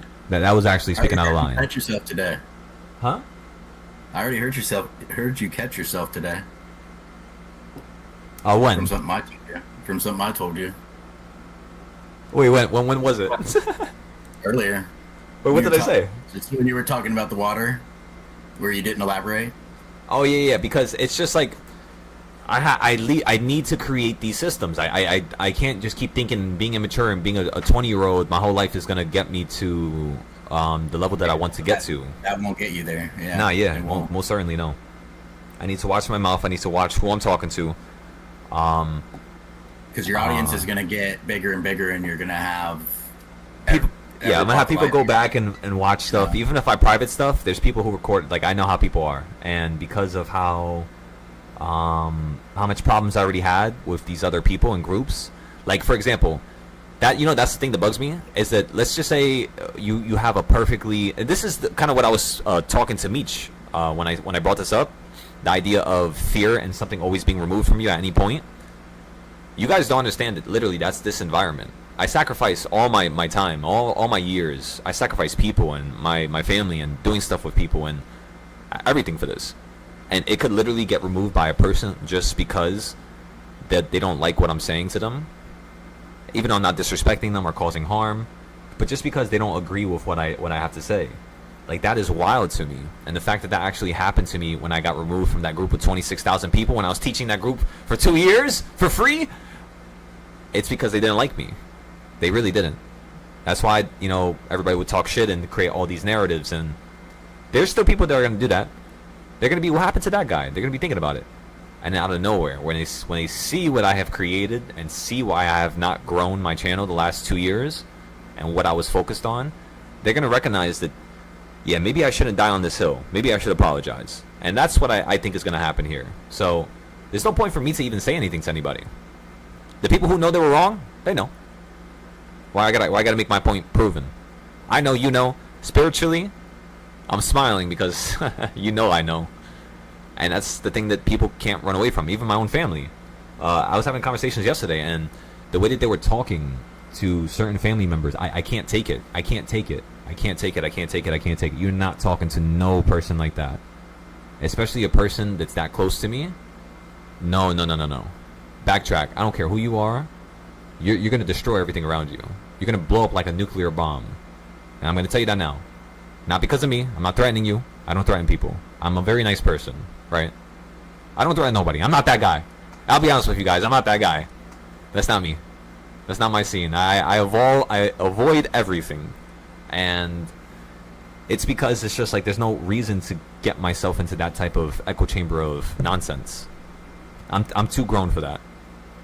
Which is sad considering that the people I'm talking to are double my age. But at the end of the day, that's the reality. That's just the way it is. That's something that God is teaching me so that I could prepare for it. Because if my family's like that, why do you think I'm so prepared to deal with bullshit when I'm talking online to people? My environment created the specimen that I am to be able to handle certain things, to do certain things. And that's why, like, it's almost very motivational to a certain extent when I get hate and pushback, kind of like yesterday. Like, imagine telling you, like, somebody telling you, like, hey, there's a fucking fly in your room, you're dirty, right? Just a single fly. And you're telling them, what the fuck does that even matter? What are you talking about? What are you talking about? People say stuff like that unnecessarily just to try to get a spark of like a joe out of you, like certain energy, because even if they say something and you don't react on YouTube, or they still get some type of gain because of energy, like the spiritual side, because sometimes people do, you know, react. And ever since that reaction type of thing has changed, we do get a lot less people to hate. But it was so funny how yesterday was like the day where I was like really trying to change, and I had so much hate go on around me, and it was like you know how you can't hide like something that you did. It just like sometimes it just like comes out your mouth accidentally, and you're like, fuck, yeah, I didn't mean to say that. But it's like that was on your mind. And that shit keeps happening to people and to certain things. And I mean, yeah, I'm still standing better than I ever did. And that's all I had to say. And to you, ladies and gentlemen back there, who are consistently going through these problems, imagine what you're going through. Imagine learning how to trade. Then imagine learning how to teach. Then imagine learning how to create a trading style.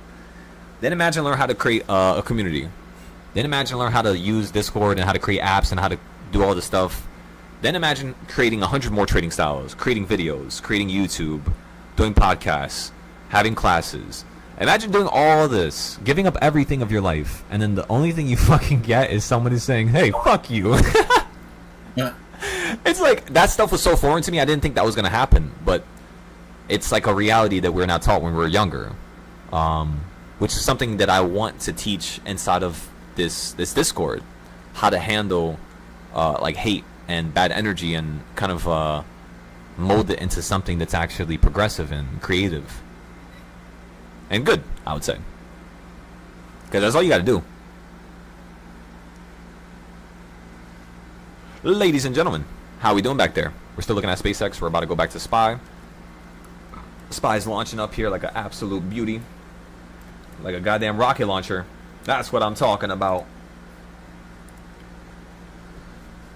This looks like a nice put play here. So I'm going to get some puts around here on my futures account, and then I'm going to buy more on my options account. I'm going to also start buying into puts here. What number are we at? I have no idea. Let's see. On Spy, we're 3.5. We're at number 4? Well, we hit 4. We're about to reverse now. Where the fuck is my chart? I'm still standing better than I ever did.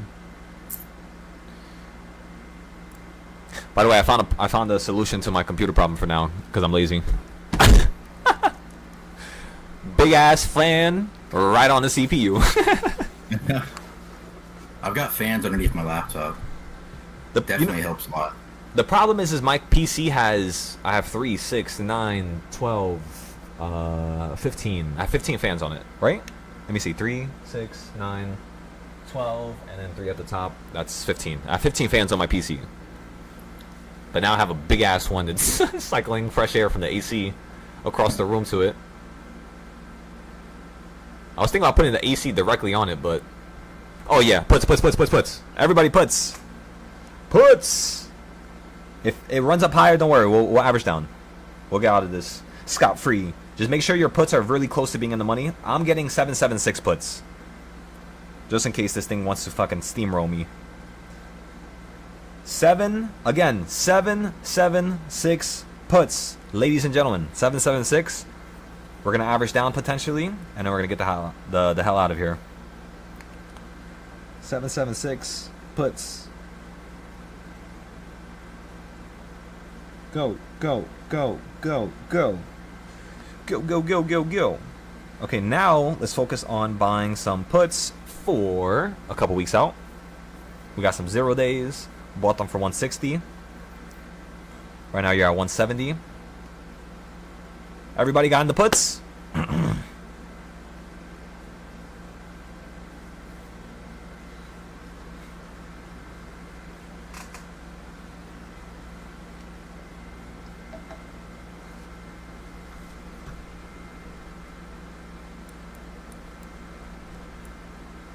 Okay, so let's go back to Target, which is what I wanted to show you guys. Does everybody know how much money I made from this? Same page? Everybody's on the same page? Or do you want me to explain it again? Let me know. I remember. I think I was around for the Intel play. I don't think I was around for Target. Alright, so it was simple. Target, around here, is where we first brought it up. I forgot it was Danny, or I forgot who the hell brought it up. I don't even know if I brought it up. I don't remember what's called remember. But what I do remember is that for Target, I used to... So I read a lot of reports that have to deal with companies that get oversold. So what I do... This is how I am as a trader. This is Dr. Silo. On his off time, when he's bored and he has nothing to do, I literally just read reports on certain companies in terms of change. That's what I look for. I'm talking about the change of the CEO, change of the board, change of certain qualities, certain aspects, certain projections, certain future changes is going to happen. So I look at all that stuff, and when I see something that looks juicy and I know it's going to have potential, this is how my brain basically breaks it down. So Target had a new CEO. This guy was like, all right, I got an idea. 2025, this is how we're going to get people going back into shopping at stores. It's by giving them better deals than are online. Why? Because they still have the margin and the ability to actually wiggle. And them wiggling is going to create the consumer base. It's going to create, you know, people wanting to have more foot traffic in the stores and wanting to go to the Targets and, you know, whatever the stores are, and because there's more deals in person. Now, as that kept happening, I was thinking maybe it might not happen this year. So I told everybody, we're going to get contracts for 2027. Just in case if it doesn't happen 2025 or 6, I could see this being something that's going to happen within 2 to 3 years, because usually any stock market with any type of change that happens, usually it hits the stock market or the stock solidified, like in a solidified manner or like in a concrete manner about 2 to 3 years after the news is first released. That's normally when it hits it, and it's like now the company's valued at that. Now it could hold at that level. It doesn't necessarily need to drop lower, and now it could start, you know, gaining some higher ground, which is kind of like what Nvidia's doing after the recent earnings report. But with Target, I told everybody, doesn't this look kind of funny if I zoom out for a second? If I look at where Target was falling the past couple years, and I'm going to show you my original chart, but for now I'm going to make a new chart, and I literally just do this, right everybody? This, it touches a high, bunch of highs. And then I bring this to the bottom. What do you start to notice? Is it hitting the bottom like how it did over here, ladies and gentlemen? Or is it hitting the middle point and holding? It's hitting the middle. Boom. We caught you. That's it. That's a long play. Now, how long is it going to take? That's the problem. Because we see where the market wants to go. It could go to these highs, which it already did here, which to me means it's going to hit something smaller than it, somewhere in here, like 130s, or it's going to do something above, which is the 200s. So I gave everybody 3 predictions when the market was right here. I said, everybody, the market's easily going to... Oh, fuck me. Yo, I was just ripped off the whole fucking desk from the wall.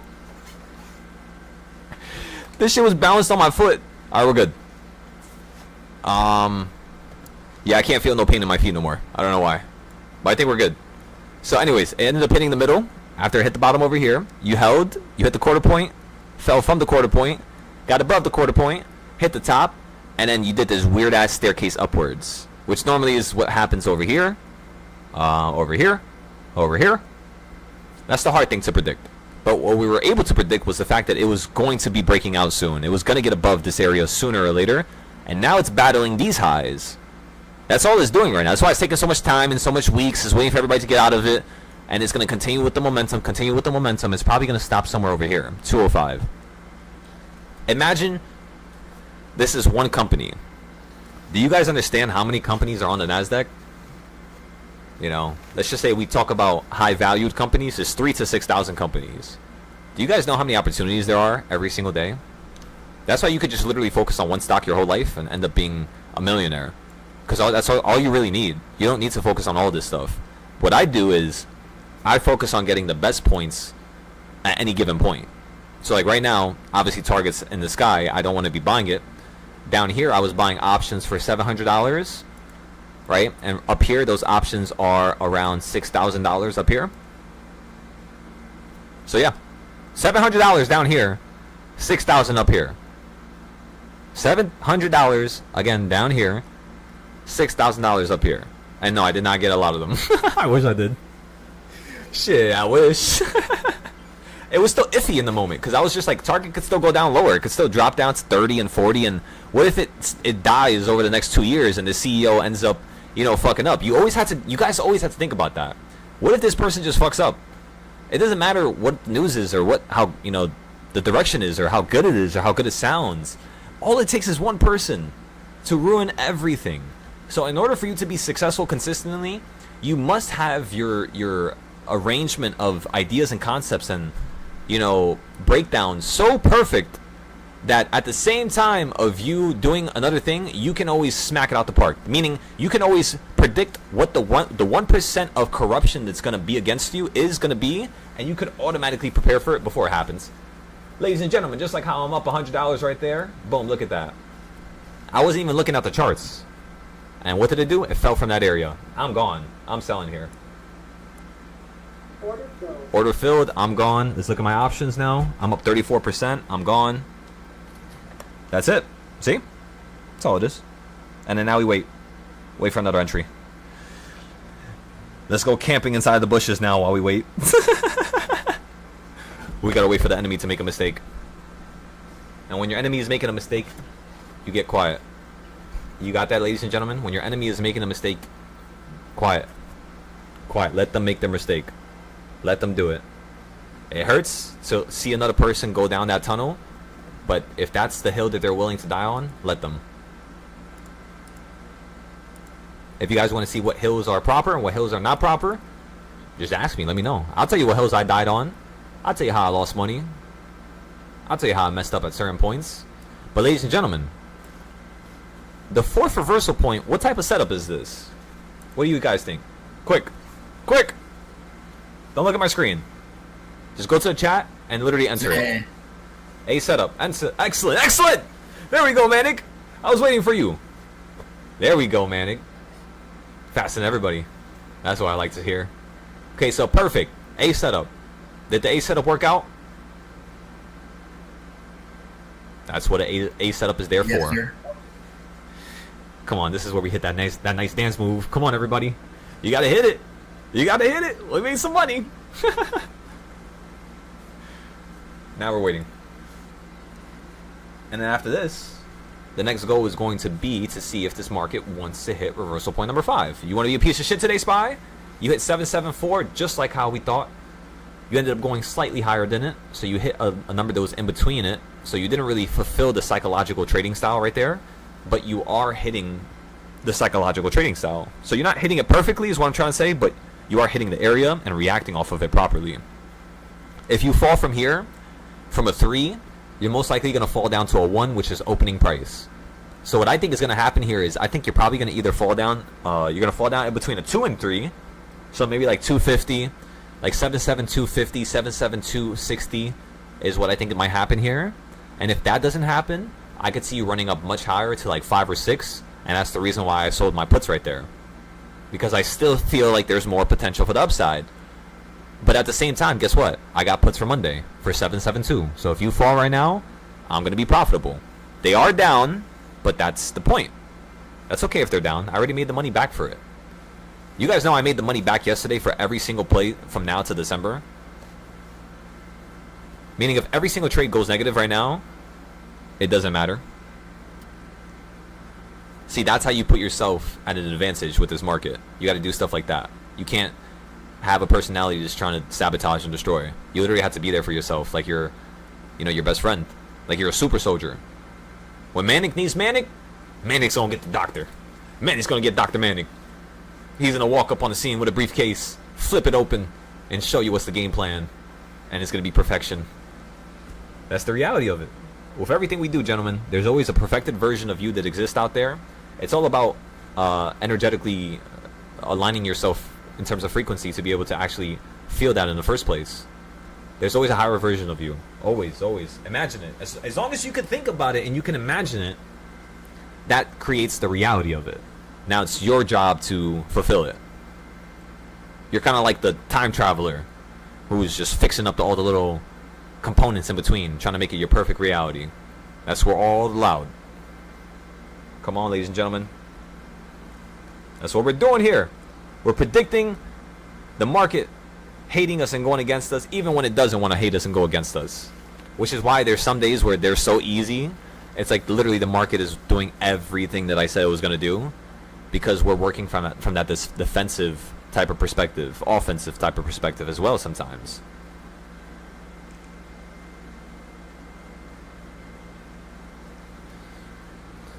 Like yesterday, Hoover, and I want all you guys to understand something. This is a family here. Before you change yourself, you have to do what? You have to change others around you. Sounds crazy? Before you change yourself, you have to want and have the ability to have the gift of wanting to change others around you. So, if Hoover yesterday posted a trade and he said he was willing to die on a certain hill, and I'm the only person who says something, that's a problem. That right there is not a community. That right there is simply an environment where whatever I say goes, and people don't want to get involved in it. If you don't want to get involved in it, that's perfectly fine. That's a decision we all make as men, right? And women. But here's the thing. The environment that I'm trying to create is not going to be created unless you guys take it as serious as me. Unless you guys have similar characteristics as to what, the king of this group would one day potentially have, right? Not me. I don't want to compare it to me, because when you compare a human to a human, it's not what I'm trying to compare it to. What I'm trying to compare you to is something next level. Something that's going to be created through the environment in which we are, kind of like forming right now, right? There's going to be like a secret weapon that just pops up. I know. It's like a video game, right? When you compress a bunch of good items and good items and good things and good things and eventually the super item pops up. And I don't know how it's going to pop up, but all I do is I know that my goal and my journey and my reason for being alive is to create that super weapon. That's kind of like the idea with what we're doing here with everybody. Because it's more so conscious. You just have to be conscious. All these people, they're always going to try to hate you and try to go against you because they don't have the same conscience that you do. Not because they can't get that, but because they don't have it. And that right there is not a proper way to teach children. Is what people don't have, you hate. And I know, of course, there's duality of the universe, right? We could all say that. But what I believe is that You don't need to create such a bitter environment just to be able to create the reality where the wording and the concept of equality and equilibrium is formed. I think you're getting it twisted. You're getting it mixed up. You're biased. You know? You're biased now. You really are. Things don't have to be all bad and bad and bad and bad. Why are things 90% bad and you're sitting here and telling me that that's just the way things work? No, it's not. That's the change. So that's our purpose here in terms of ideas and trading and doing the right thing, right? Helping people when we could just help ourselves, right? You don't need to help people. But what makes you want to help a person? What makes you want to give back and to change and to... It's certain characteristics, you know, and sometimes those characteristics are not something that could easily just be given. It's more so something that's learned through your environment and the life that you have lived, right? With certain people, certain, you know, characteristics. But what I would say is going on here is, yeah, you gentlemen are probably in the process of changing, and it's going to suffer. It's going to suck. It's not going to feel like change. At first, it's going to feel like you don't know what the fuck is going on, and you don't know what you're doing. But I mean, that's the most important part of it, right? Because when you get to that next level, are you going to be thinking like that? No. So let me ask you a question. Why are you being so biased to yourselves now? You see? Even with change, even with improvement, you don't accept it. You're like your ultimate hater. You know? There's no point to hate a person as much as you do. And you're hating yourself like that. Of all things. Which is the reason as to why change is not prevalent.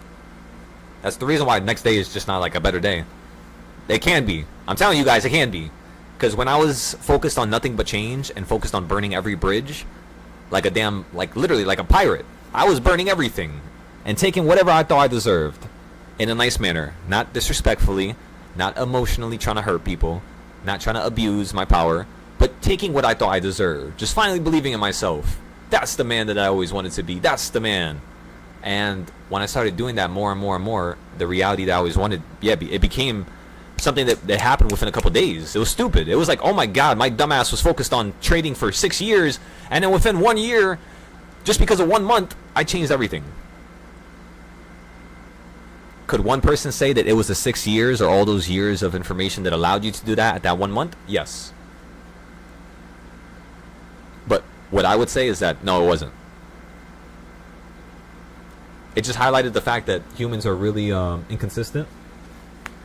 We really have a hard time doing stuff repetitively and staying in the same type of loop. Man, that's why the weekends always throw me off. Because, like, right? I start off Monday, I shit the bed every Monday. And then by Tuesday, I'm like, okay, I'm getting back and forth. All right, I'm figuring it out. Then Wednesday just be so choppy. It's like, I should probably just stay away from that one. Then, like, all right, Friday, like, I finally got it. All right, Friday, I got this all figured out. Then the weekend come.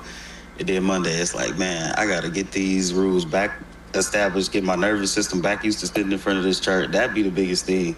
Especially like these last couple of days, I keep drawing out the trade, putting my TP where I put it, but then I keep intervening between the TP. And keep fucking around with it, yeah, and touching it, yep.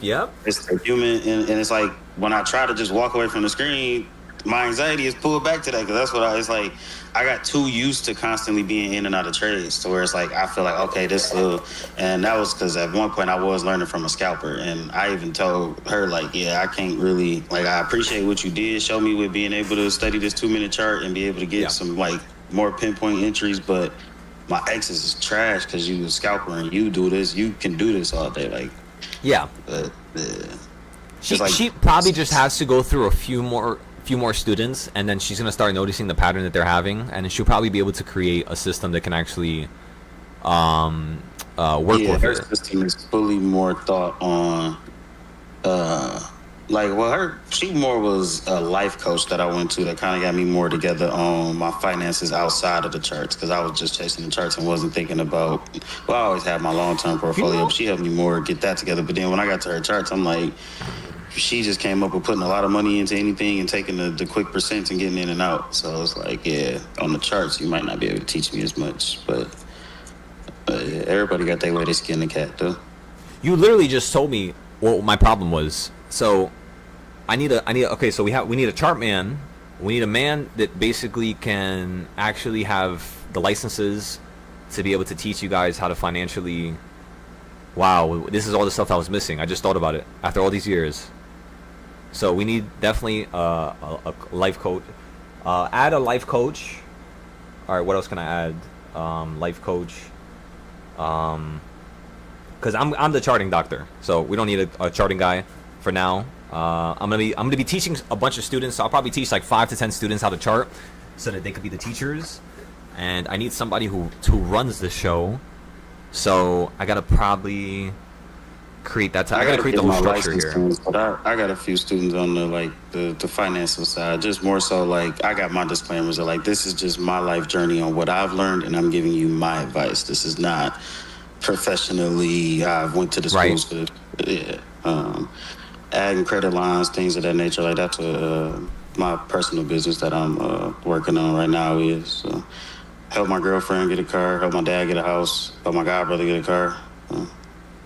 It's good stuff, good wholesome stuff. Nah, yeah, bro, hell yeah. But that's just step one, you know. Because honestly, like you could buy cars for Dr. Meach, right? And you could get yourself a house, and we can go on all these trips. Yeah, like I'm adding them on my credit and kind of giving them the basis to keep them going further in life. Because these were people that was coming to me borrowing money, and I'm like, hey, you can go borrow this from Chase Bank instead of stressing me out all the time. Yeah, yeah. No, 100%. But that's the thing is, if you're carrying weight like that will be rewarded, right? Of course, we all know that, right? That's just like the law of and I think that's balance. The blessing that I got to allow myself to receive with the charts. It's like, right, kind of what you were saying before. It was like when you in an environment of a certain thing, I'm like a third generation helper. My granddad was a helper. I don't know how he helped people and didn't complain. My mama, she a helper. She helped people and complain a little bit. I'm gonna help somebody, but I'm gonna complain the whole time because I'm like, why the fuck am I doing this? My soul is not like built for all this help. Like a little bit is cool, but I'm trying to like undo all of those things that are, or not all of them, like, because they still make me who I am, but picking and choosing, having the discernment to choose. I can't help everybody through their battle. And that's why I'm choosing to help. Okay, I'll help you build your credit up now instead of you can't come to me for the 150. I'm about to get you in 3-4 months. You're going to be going to these people for the 150 and you're going to be able to go to them for more than that because you ain't about to keep leaning on me the whole time. Yeah, like that's the reality of it, you know? So it's like, it's kind of funny, but it's the same thing with my family. Like my mom, she's directly from like back home. Like part of my family is from Montenegro. Part of my family's from, actually wait, let me mute the YouTube. I could say Montenegro, no problem. But if I say everything else,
And now we're back on YouTube.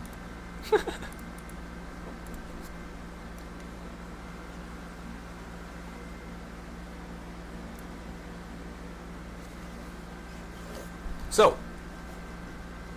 made some money. The market is dropping down here.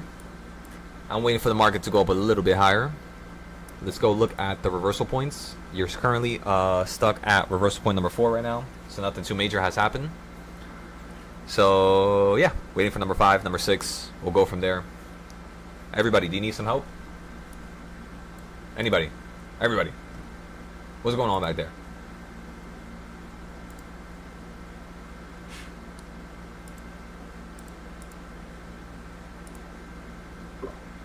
I'm in profit. I just got to stop stunting my own growth with not holding my trades to target. I got a bad problem of like trying to, because I know about reversals, I'll be like, oh, this is where it's probably going to reverse, and it'd be like a minor reversal, and I'll pull out at that, and then that just make me want to get back in, and that's the only thing I really control now. But I think the balance is 500 up on the account, so just chilling now. About to focus on work a little bit.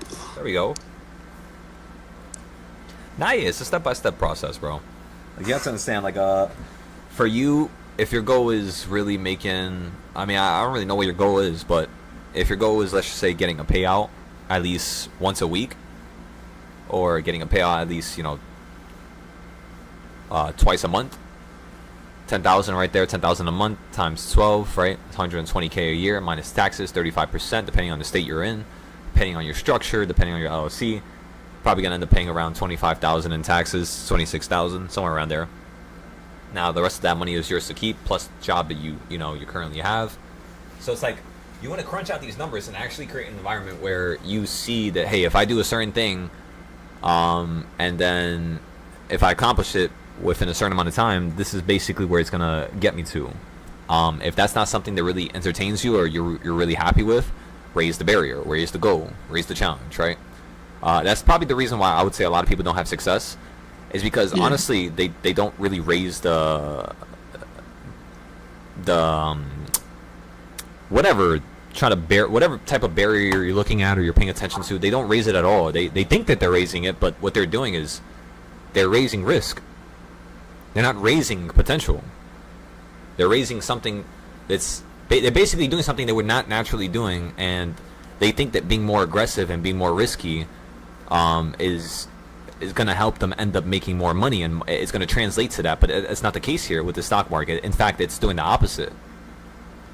It's a duality. It's the reason why people get stuck.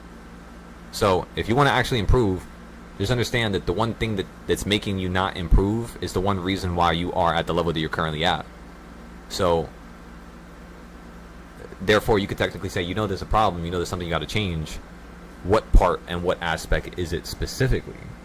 And this is where like the fun really starts. Usually you can hunt it down when you get into a trade. So when you notice your perspective, like that's why I tell you guys, when you get into a trade, before you get into it, take a note as to what your idea was, what your conscience is, how your feelings are. 30 minutes when you get into a trade, the first thing that I tend to see every single time is abort! Fucking abort! Run! Everybody run! It's like complete chaos and fucking destruct. It's like I'm listening to a damn war recording or something. And it's always like that, I kid you not, with 99% of students. Mainly because when it happens the first time, what you're actually supposed to do is acknowledge it. Not get scared of it. Not get worried. Just say, oh, fuck. I had 1,000 in this shit. That shit is right back at $200. What just happened? You don't get angry. You don't get stuck. You don't get emotional. That's what traps a person in this eternal cycle, right? You don't feel nothing. Let it happen. It happened for a reason. Because you didn't have what it takes. Now, are you going to fix it? And are you going to develop what it takes? Or are you just going to go back to the man that you were before? Or the lady you were before? What are you going to do? And I looked at myself, and it was like me looking at myself. And I told myself, nobody really believed in you. People say that they believe in you. People used to always say you're a gentleman. You speak to, ladies nicely because I was raised by my mom. people would say certain characteristics when I was younger, and I would always be remembered for that. But the reality that I was kind of welcomed into is that usually 99% of the things that people say is actually not what they're truly trying to say. It's a veil, like a cloak, like they're hiding something on top of it, which it sounds crazy because then you can get into these echo chambers of being like, oh my god, so what is this person saying? What is that person saying? Yes, one thing could mean 1,000 things. I know, that's the problem. But what I'm trying to say is that patterns and certain tendencies tend to highlight what those words actually mean. So it's not the words themselves that really describe what the person's trying to say. It's who's describing it and the words that that person is choosing to use. So it's like these certain characteristics, and once you start getting behind those patterns, you could see the patterns behind people's voices, behind people, like people's sentences. Like if you guys tell me something and I'm just bullshitting and I'm acting like I'm fucked up, and then a week later you tell me the same thing, instantly my brain doesn't allow it, and then you automatically start noticing you get pushback from me, because that's how my brain has been developed by me.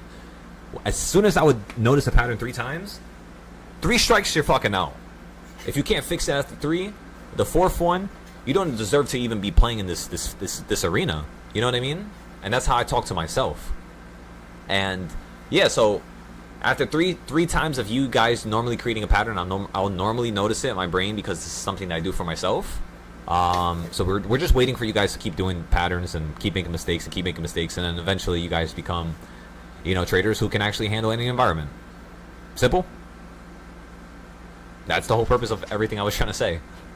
Eventually you're going to get to the level you guys want to get to. It just takes time, which means you have to open up your schedule. You have to treat the stock market not like it's something that's being added to your life, but something that's a part of your life. It's your life. The stock market is your life. So everything you do every day while you work, and honestly, that's why I tell people, don't quit your job, because you're going to start noticing the stock market gets easy to the point where you don't even need to trade.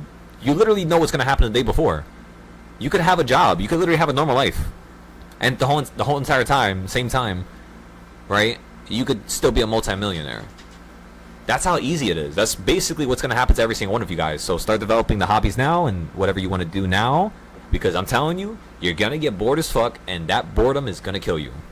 I promise you. It always does. Yeah, the boredom is what kept leading to overtrading. When I didn't know nothing about futures, I treated it like a job. My first couple accounts, I blew them just from bad entries. But when I did get funded, it was like when I made the money, I just cut the computer off, and I wasn't. But then when I seen the potential, it was like it became too exciting. And I can keep entering, I can keep doing, and then that's where that rabbit hole has been from February until now. But yeah, that's a good thing though. You know why? Meech, we are part of a nation that's what?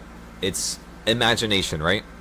So it's a mage that's basically characterized as being involved around the whole nation, and the whole nation could be definitely then described as mages. So it's basically mage of nation.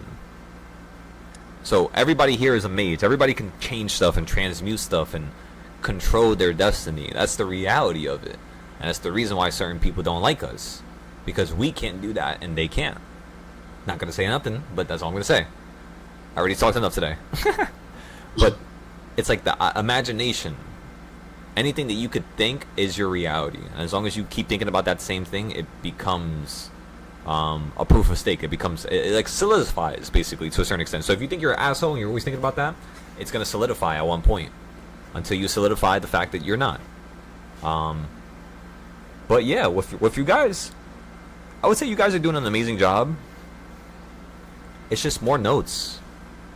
You guys are not actually self-evaluating properly. When you do notes, it's more of a computerized breakdown as to how much you spent, where you bought at, and all those characteristics are very important because they explain the bigger picture. But what you guys need to understand is that the amount of money you're using per day should explain how much money you're going to make at the end of the month. You should be able to dictate that, Meech. That's the reason why a lot of people, even the people who end up being like really good traders, end up suffering, because they don't actually predict their future, So what I would tell you is just break down how much money you think you're going to make by the end of the month, end of the year, and then break down what you're going to do with the LLC, with the taxes. If you don't know about that stuff, you could steal it from my Discord. Some of my stuff mostly has to do with New York, but I'm sure you could steal it and look at your country, your state. Because I think I have all the other states. I have like a whole link that defines everything. So, yeah, just break down everything. See what you need to do. See what Dr. Meach needs. Because, again, this is like a 100... Wow, I never thought about that since 2024. It might be even further than that. The way I used to teach people was... It's a game of variables. And there's all these other variables that one needs to learn. Fuck, I'm losing it. I'm losing the thought. Fuck, no. What was it? It was these variables, games.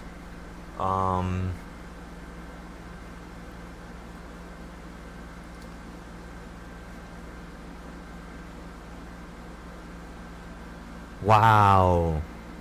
So the thought created a feeling in my head, even though it wasn't the same thing I said back then. But the idea of trying to create that environment created the luxury and the memory of me being in that environment again. It's so wild how the brain works. I swear to God, like, it's such a weird fucking feeling. The way those, like, neurons just zap into, like, a previous memory. That was so wild. But it was just like 2024 where I was telling people, you know, things are like a game. It's a bunch of different variables and characteristics. And every single day as you trade, you're just fixing up one characteristic. So usually every day you make one mistake, at least, normally. Especially when you get into like 5 trades. And then as long as you fix that every single day, within the course of 50 days to like 100 days, a person would get good enough so that they can actually make something out of themselves with this, you know, the stock market, with the trading. That's all it is. I swear to God. It's literally a game of fucking probability and you being able to have enough time to master how to trade before you lose your mind. So how do you not lose your mind? Don't put too much money. How do you master it? A bunch of trades. And then you put a lot of money. Okay? Everybody got that? Yeah. Swear to God. That's literally all this is. I got my system down packed. I'm bad with following my own rules that I make for myself, but that's all. So that means that's not a rule. You're somebody who's going against the rule. What are you doing? How can you make a rule and go against it? You think people are gonna listen to you? That's why I don't try to teach, because I know I'm not at that level yet. Because I can follow my own rules. Not because you're not at that level. Instantly, right there, you got to tell yourself, "All right, now, Captain, I'm the captain, but I'm trying to say something that's not what a captain would say." So what I'm going to do is not say that I need more work. What I'm going to do is change. Right then and there. Change it. Make it right. Test it. See what you feel about it. If you're like, fuck this, I kind of like who I was before and how I was before, and I don't like this change, I don't like who I am right now. Okay, I understand you. Go do whatever you want. But I'm telling you, that right there is the one component which is actually going to let you trade better. Change. Right then and there. Yeah. It's no, I'm not good enough for this. I'm not like, silo, and I'm not this. No. I see it real time, 100%. Because like both of my trades today, both of the targets that I set, just me. I mean, taking profit on the first one when we caught that put and it went up 400. That was logical. But looking at now, the profit target of coming back down to the 15-minute orb played out. But just actually both of my trades would have went exactly where I plotted them out to go to. So I just gotta just walk off that bridge next, and once I walk off that one, it pretty much all changes. Probably somewhere deep down, I probably know that. Like, but what I'm trying to tell you to do is why. Right now, you're creating the environment that there is a certain level that you need to escape into, right? But the problem is that it's a platform that's right in front of you, but you're not walking onto it right now. As you're explaining it to me, you're explaining to me the fact that you are not progressing right now, but you know it's there. What I'm trying to tell you is the act of instantaneously noticing it is the act of progressing for me. That's who I am. That's how I fix problems so quickly. And if you want to fix that, do it now. And the second you start making that your reality and like a skill that you kind of master, Because the way that I got that skill was trial and error, I would say. I just went through a bunch of like different psychological things that I was dealing with. Yeah. And every time I get myself game ready to like, oh, okay, I'm gonna just hold this until it go to target. That's when I have probably the anxiety of knowing that I'm gonna do that with the next trade has me have a bad entry and then it get stopped out quick, and then the mental of trying to like reorganize the brain right after that. Like, but the recoveries become quicker the more I keep trading and everything. But then that was where it got out recovering too quick and entering trades too quick and blowing the account. So it's just I got the risk parameters down. And I guess sometimes I still find it hard to believe that I actually got that good of an entry that can lead to the essentially my 100%. My process is to hold for 3 15-minute candles. Somewhere in between the first 15-minute candle going great, the second one going like a little iffy, then I go to the 5, and then the 5 just gives too much noise, and then I start second guessing things, but then by the time the third 15-minute candle happened, I'm like, that's exactly where you were saying to be paying attention to hold your trade to. Instead, now you fighting to try to get in the trade between the second and third 15-minute candle. Yep. When I have a rule sitting in front of me, if it's moved 3 15-minute candles, start to get iffy about the move and start to see where it might look to retrace and things. So it's like I got all the rules in place. It's just I got to remind my brain to remember those rules real. I'm going long here for a quick second. Hurry. Everybody hurry. You're not going to have too long. Go. I'm getting a 772 call. Go. I'm getting 30 of them. Fuck, I just bought 130. Oh, no. Whoa. Wait.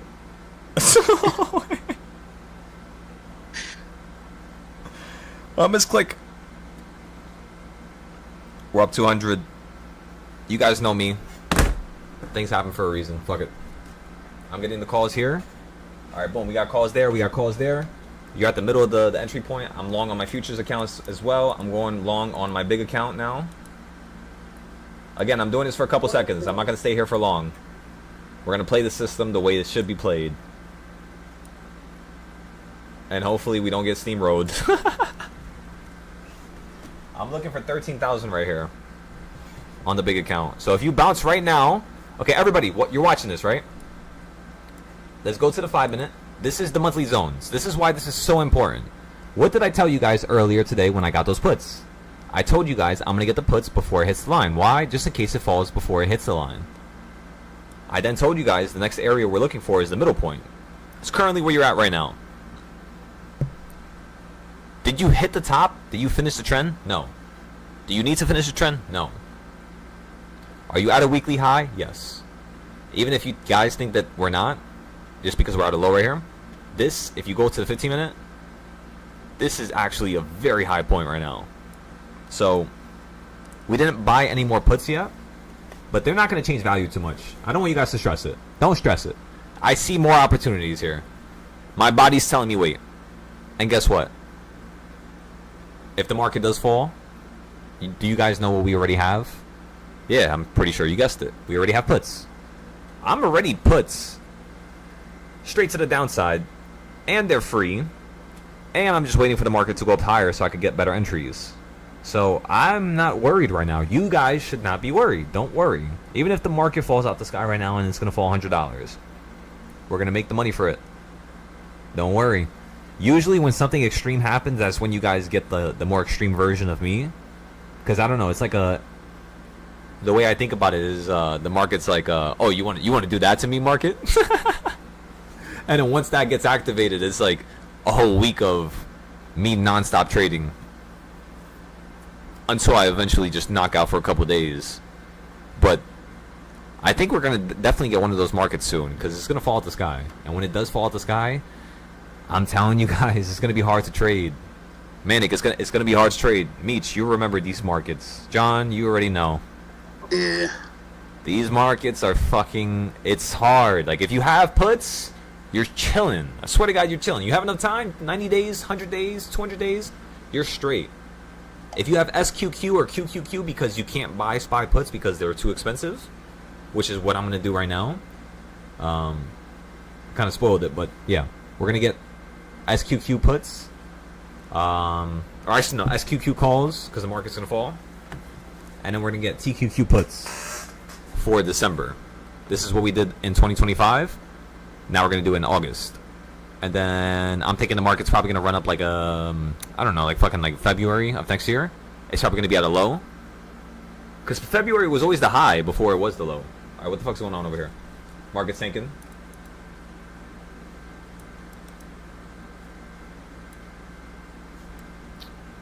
Let's go ahead and go to the reversal points. You're right at number 1 now. I'm gonna go long here. Order filled. I'm buying more contracts now. I'm down 5 buckaroos. Alright, we're gonna average down a lot more here. This might become a problem. I'll show you guys afterwards on the Discord. Now you might be asking, why am I averaging down on calls when I know the market wants to go out the sky? This is the one reason as to why the trading styles have been refined. This is why the trading styles get better. It's because I push myself to the limit every single time I trade. It hits number 1. What does hitting number 1 mean? What does hitting number 1 mean? Let's see who can answer that question. Ladies and gentlemen, what do you think? What do you have to say? Do you remember? Or do you not care? What's going on?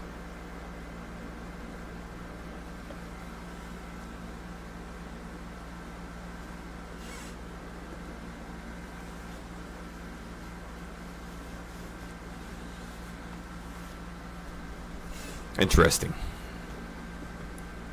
Just play with y'all. For me personally, I don't remember. I'm juggling market in this right now. You chilling, bro. You chilling. I'm playing with y'all.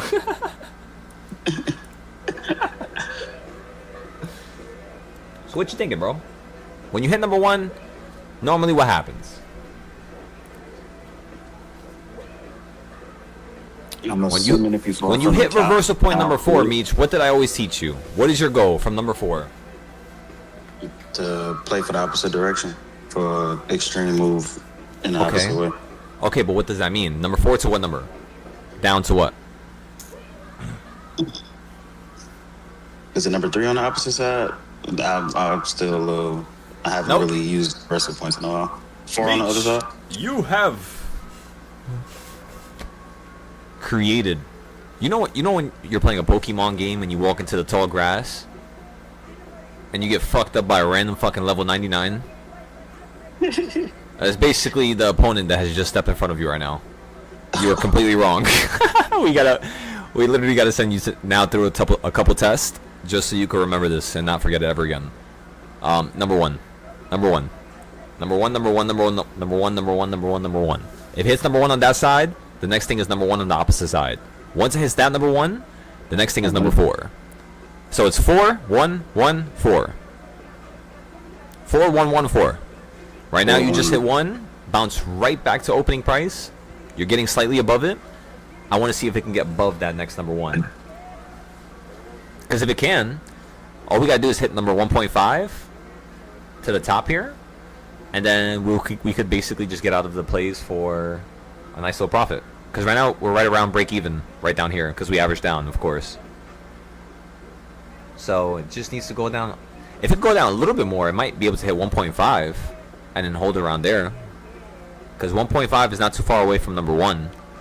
So it's kind of like let's just say the market is really dramatic right now. And there's like a lot of players who are currently trading just today specifically. You know, it happens different days. You could therefore then say that an extreme could happen today, which could be like 1.5 or 2 or 3. Anything more than 2, in my opinion, would then tell me you're going to end up falling to 4 or 5, which is 767. And at that point, the 772 puts that I have, I mean, yeah, we might start selling those soon. But yeah, it just depends. We'll see. Right. Somehow you know what's crazy? Somehow I have my mic playing my music on OBS, the Discord volume is somehow on a different monitor. The music's on a different monitor. And because both of them are on different monitors, the YouTube can't actually hear the music. But you guys can, which is amazing. I think I found a way around it. Okay, so right now you're at 1.5. Down 36% on the 772 calls. Again, just allow it to happen. Currently, right now, it's 11:57, so we got 3 more minutes before 12.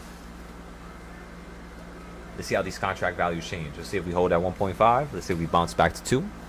Let's see if we bounce back to opening price. It'll just make the contracts worth the same shit. And then what I want to do is I want to wait until like 3 o'clock or like towards the end of the day in order for me to buy more puts. That's why I haven't bought them yet, even though you were at number 4 today.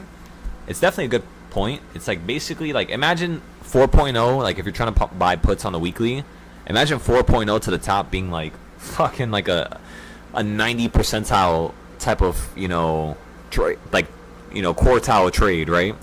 Where like if you get off of number 4, that's like in like 19, like the 90% quartile that you're gonna be successful. That's like a really insane trade. You know what I mean? That's like a really high opportunity. And ladies and gentlemen, when you hit number 4, what did the market just so happen to do? Did it reverse? Come on. Yep. Like I said earlier, you guys got to shimmy and shake with me. Just like we said, the market loves the reversal points. That's why this is the greatest trading style in the world. Come on now. There we go.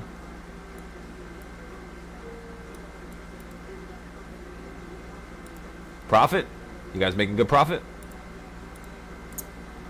Manic? John? Nels? What are you guys doing back there?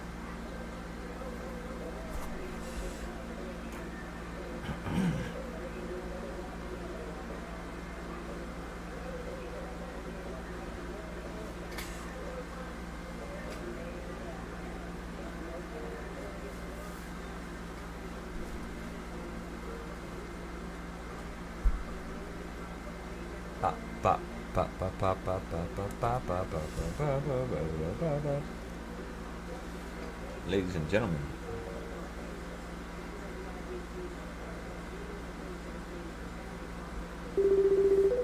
one second, ladies and gentlemen.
All right, everybody. So I'm waiting for 7749, 7749, 7749.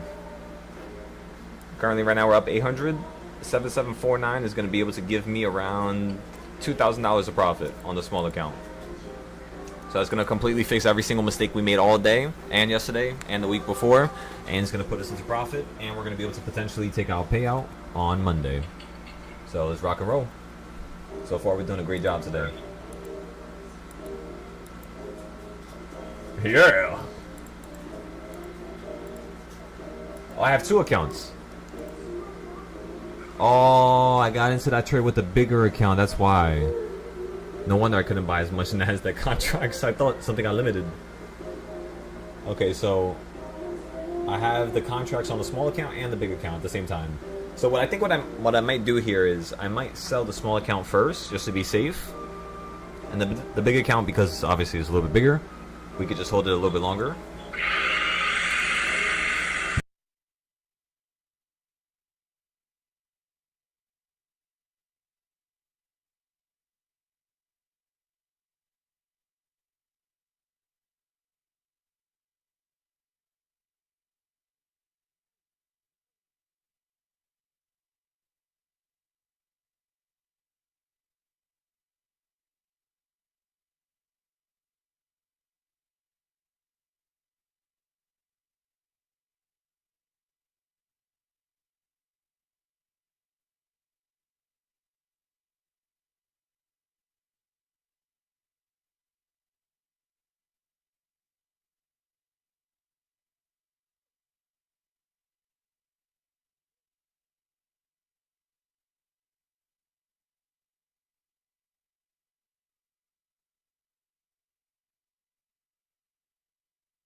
Alright, ladies and gentlemen. So, not bad, not bad, not bad, not bad. Having a little bit of downside here. I want to see if you're going to be able to fall down to number 4 or 5. Because so far you're hitting almost number 4, but slightly above it. Right, the circle right here. So yeah, we're just taking our time right now. So far, we made back the losses from the downside. So when you were falling out the sky, we went long at some locations. We then took a loss. We then went back into different contracts and continued to play the upside. Same direction. We did play a little bit of downside, but mostly upside. And right now, we're in an upside trade. And currently, we're long exactly pretty much at that bottom wick. Almost the bottom wick. The second candle right next to it. So the second candle is where I'm long at. And now I'm just waiting right now. So when we average down, we also bought more down here. We bought another 100 contracts right on top of the initial 100 we bought up here at the first reversal point. And we averaged down completely for the contracts. Now we're just waiting to see if this market's going to be able to run back to opening price. So that's all I'm waiting to see here. That's pretty much all. Let's see open. Just a little bit higher. Just a little bit.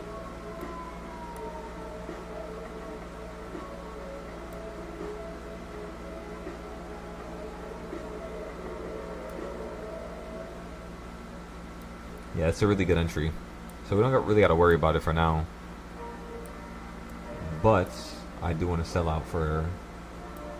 I mean, if it runs straight up towards 7783, that would be...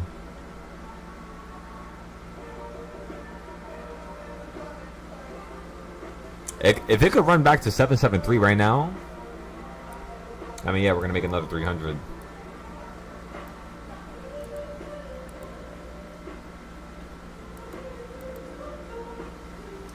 On top of the 2,000, right?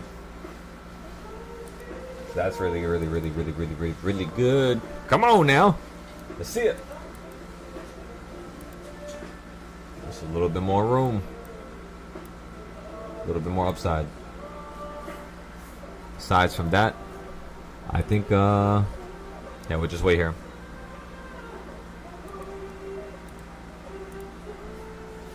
Just give it a second.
Just the waiting. Just the waiting, everybody.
buddy.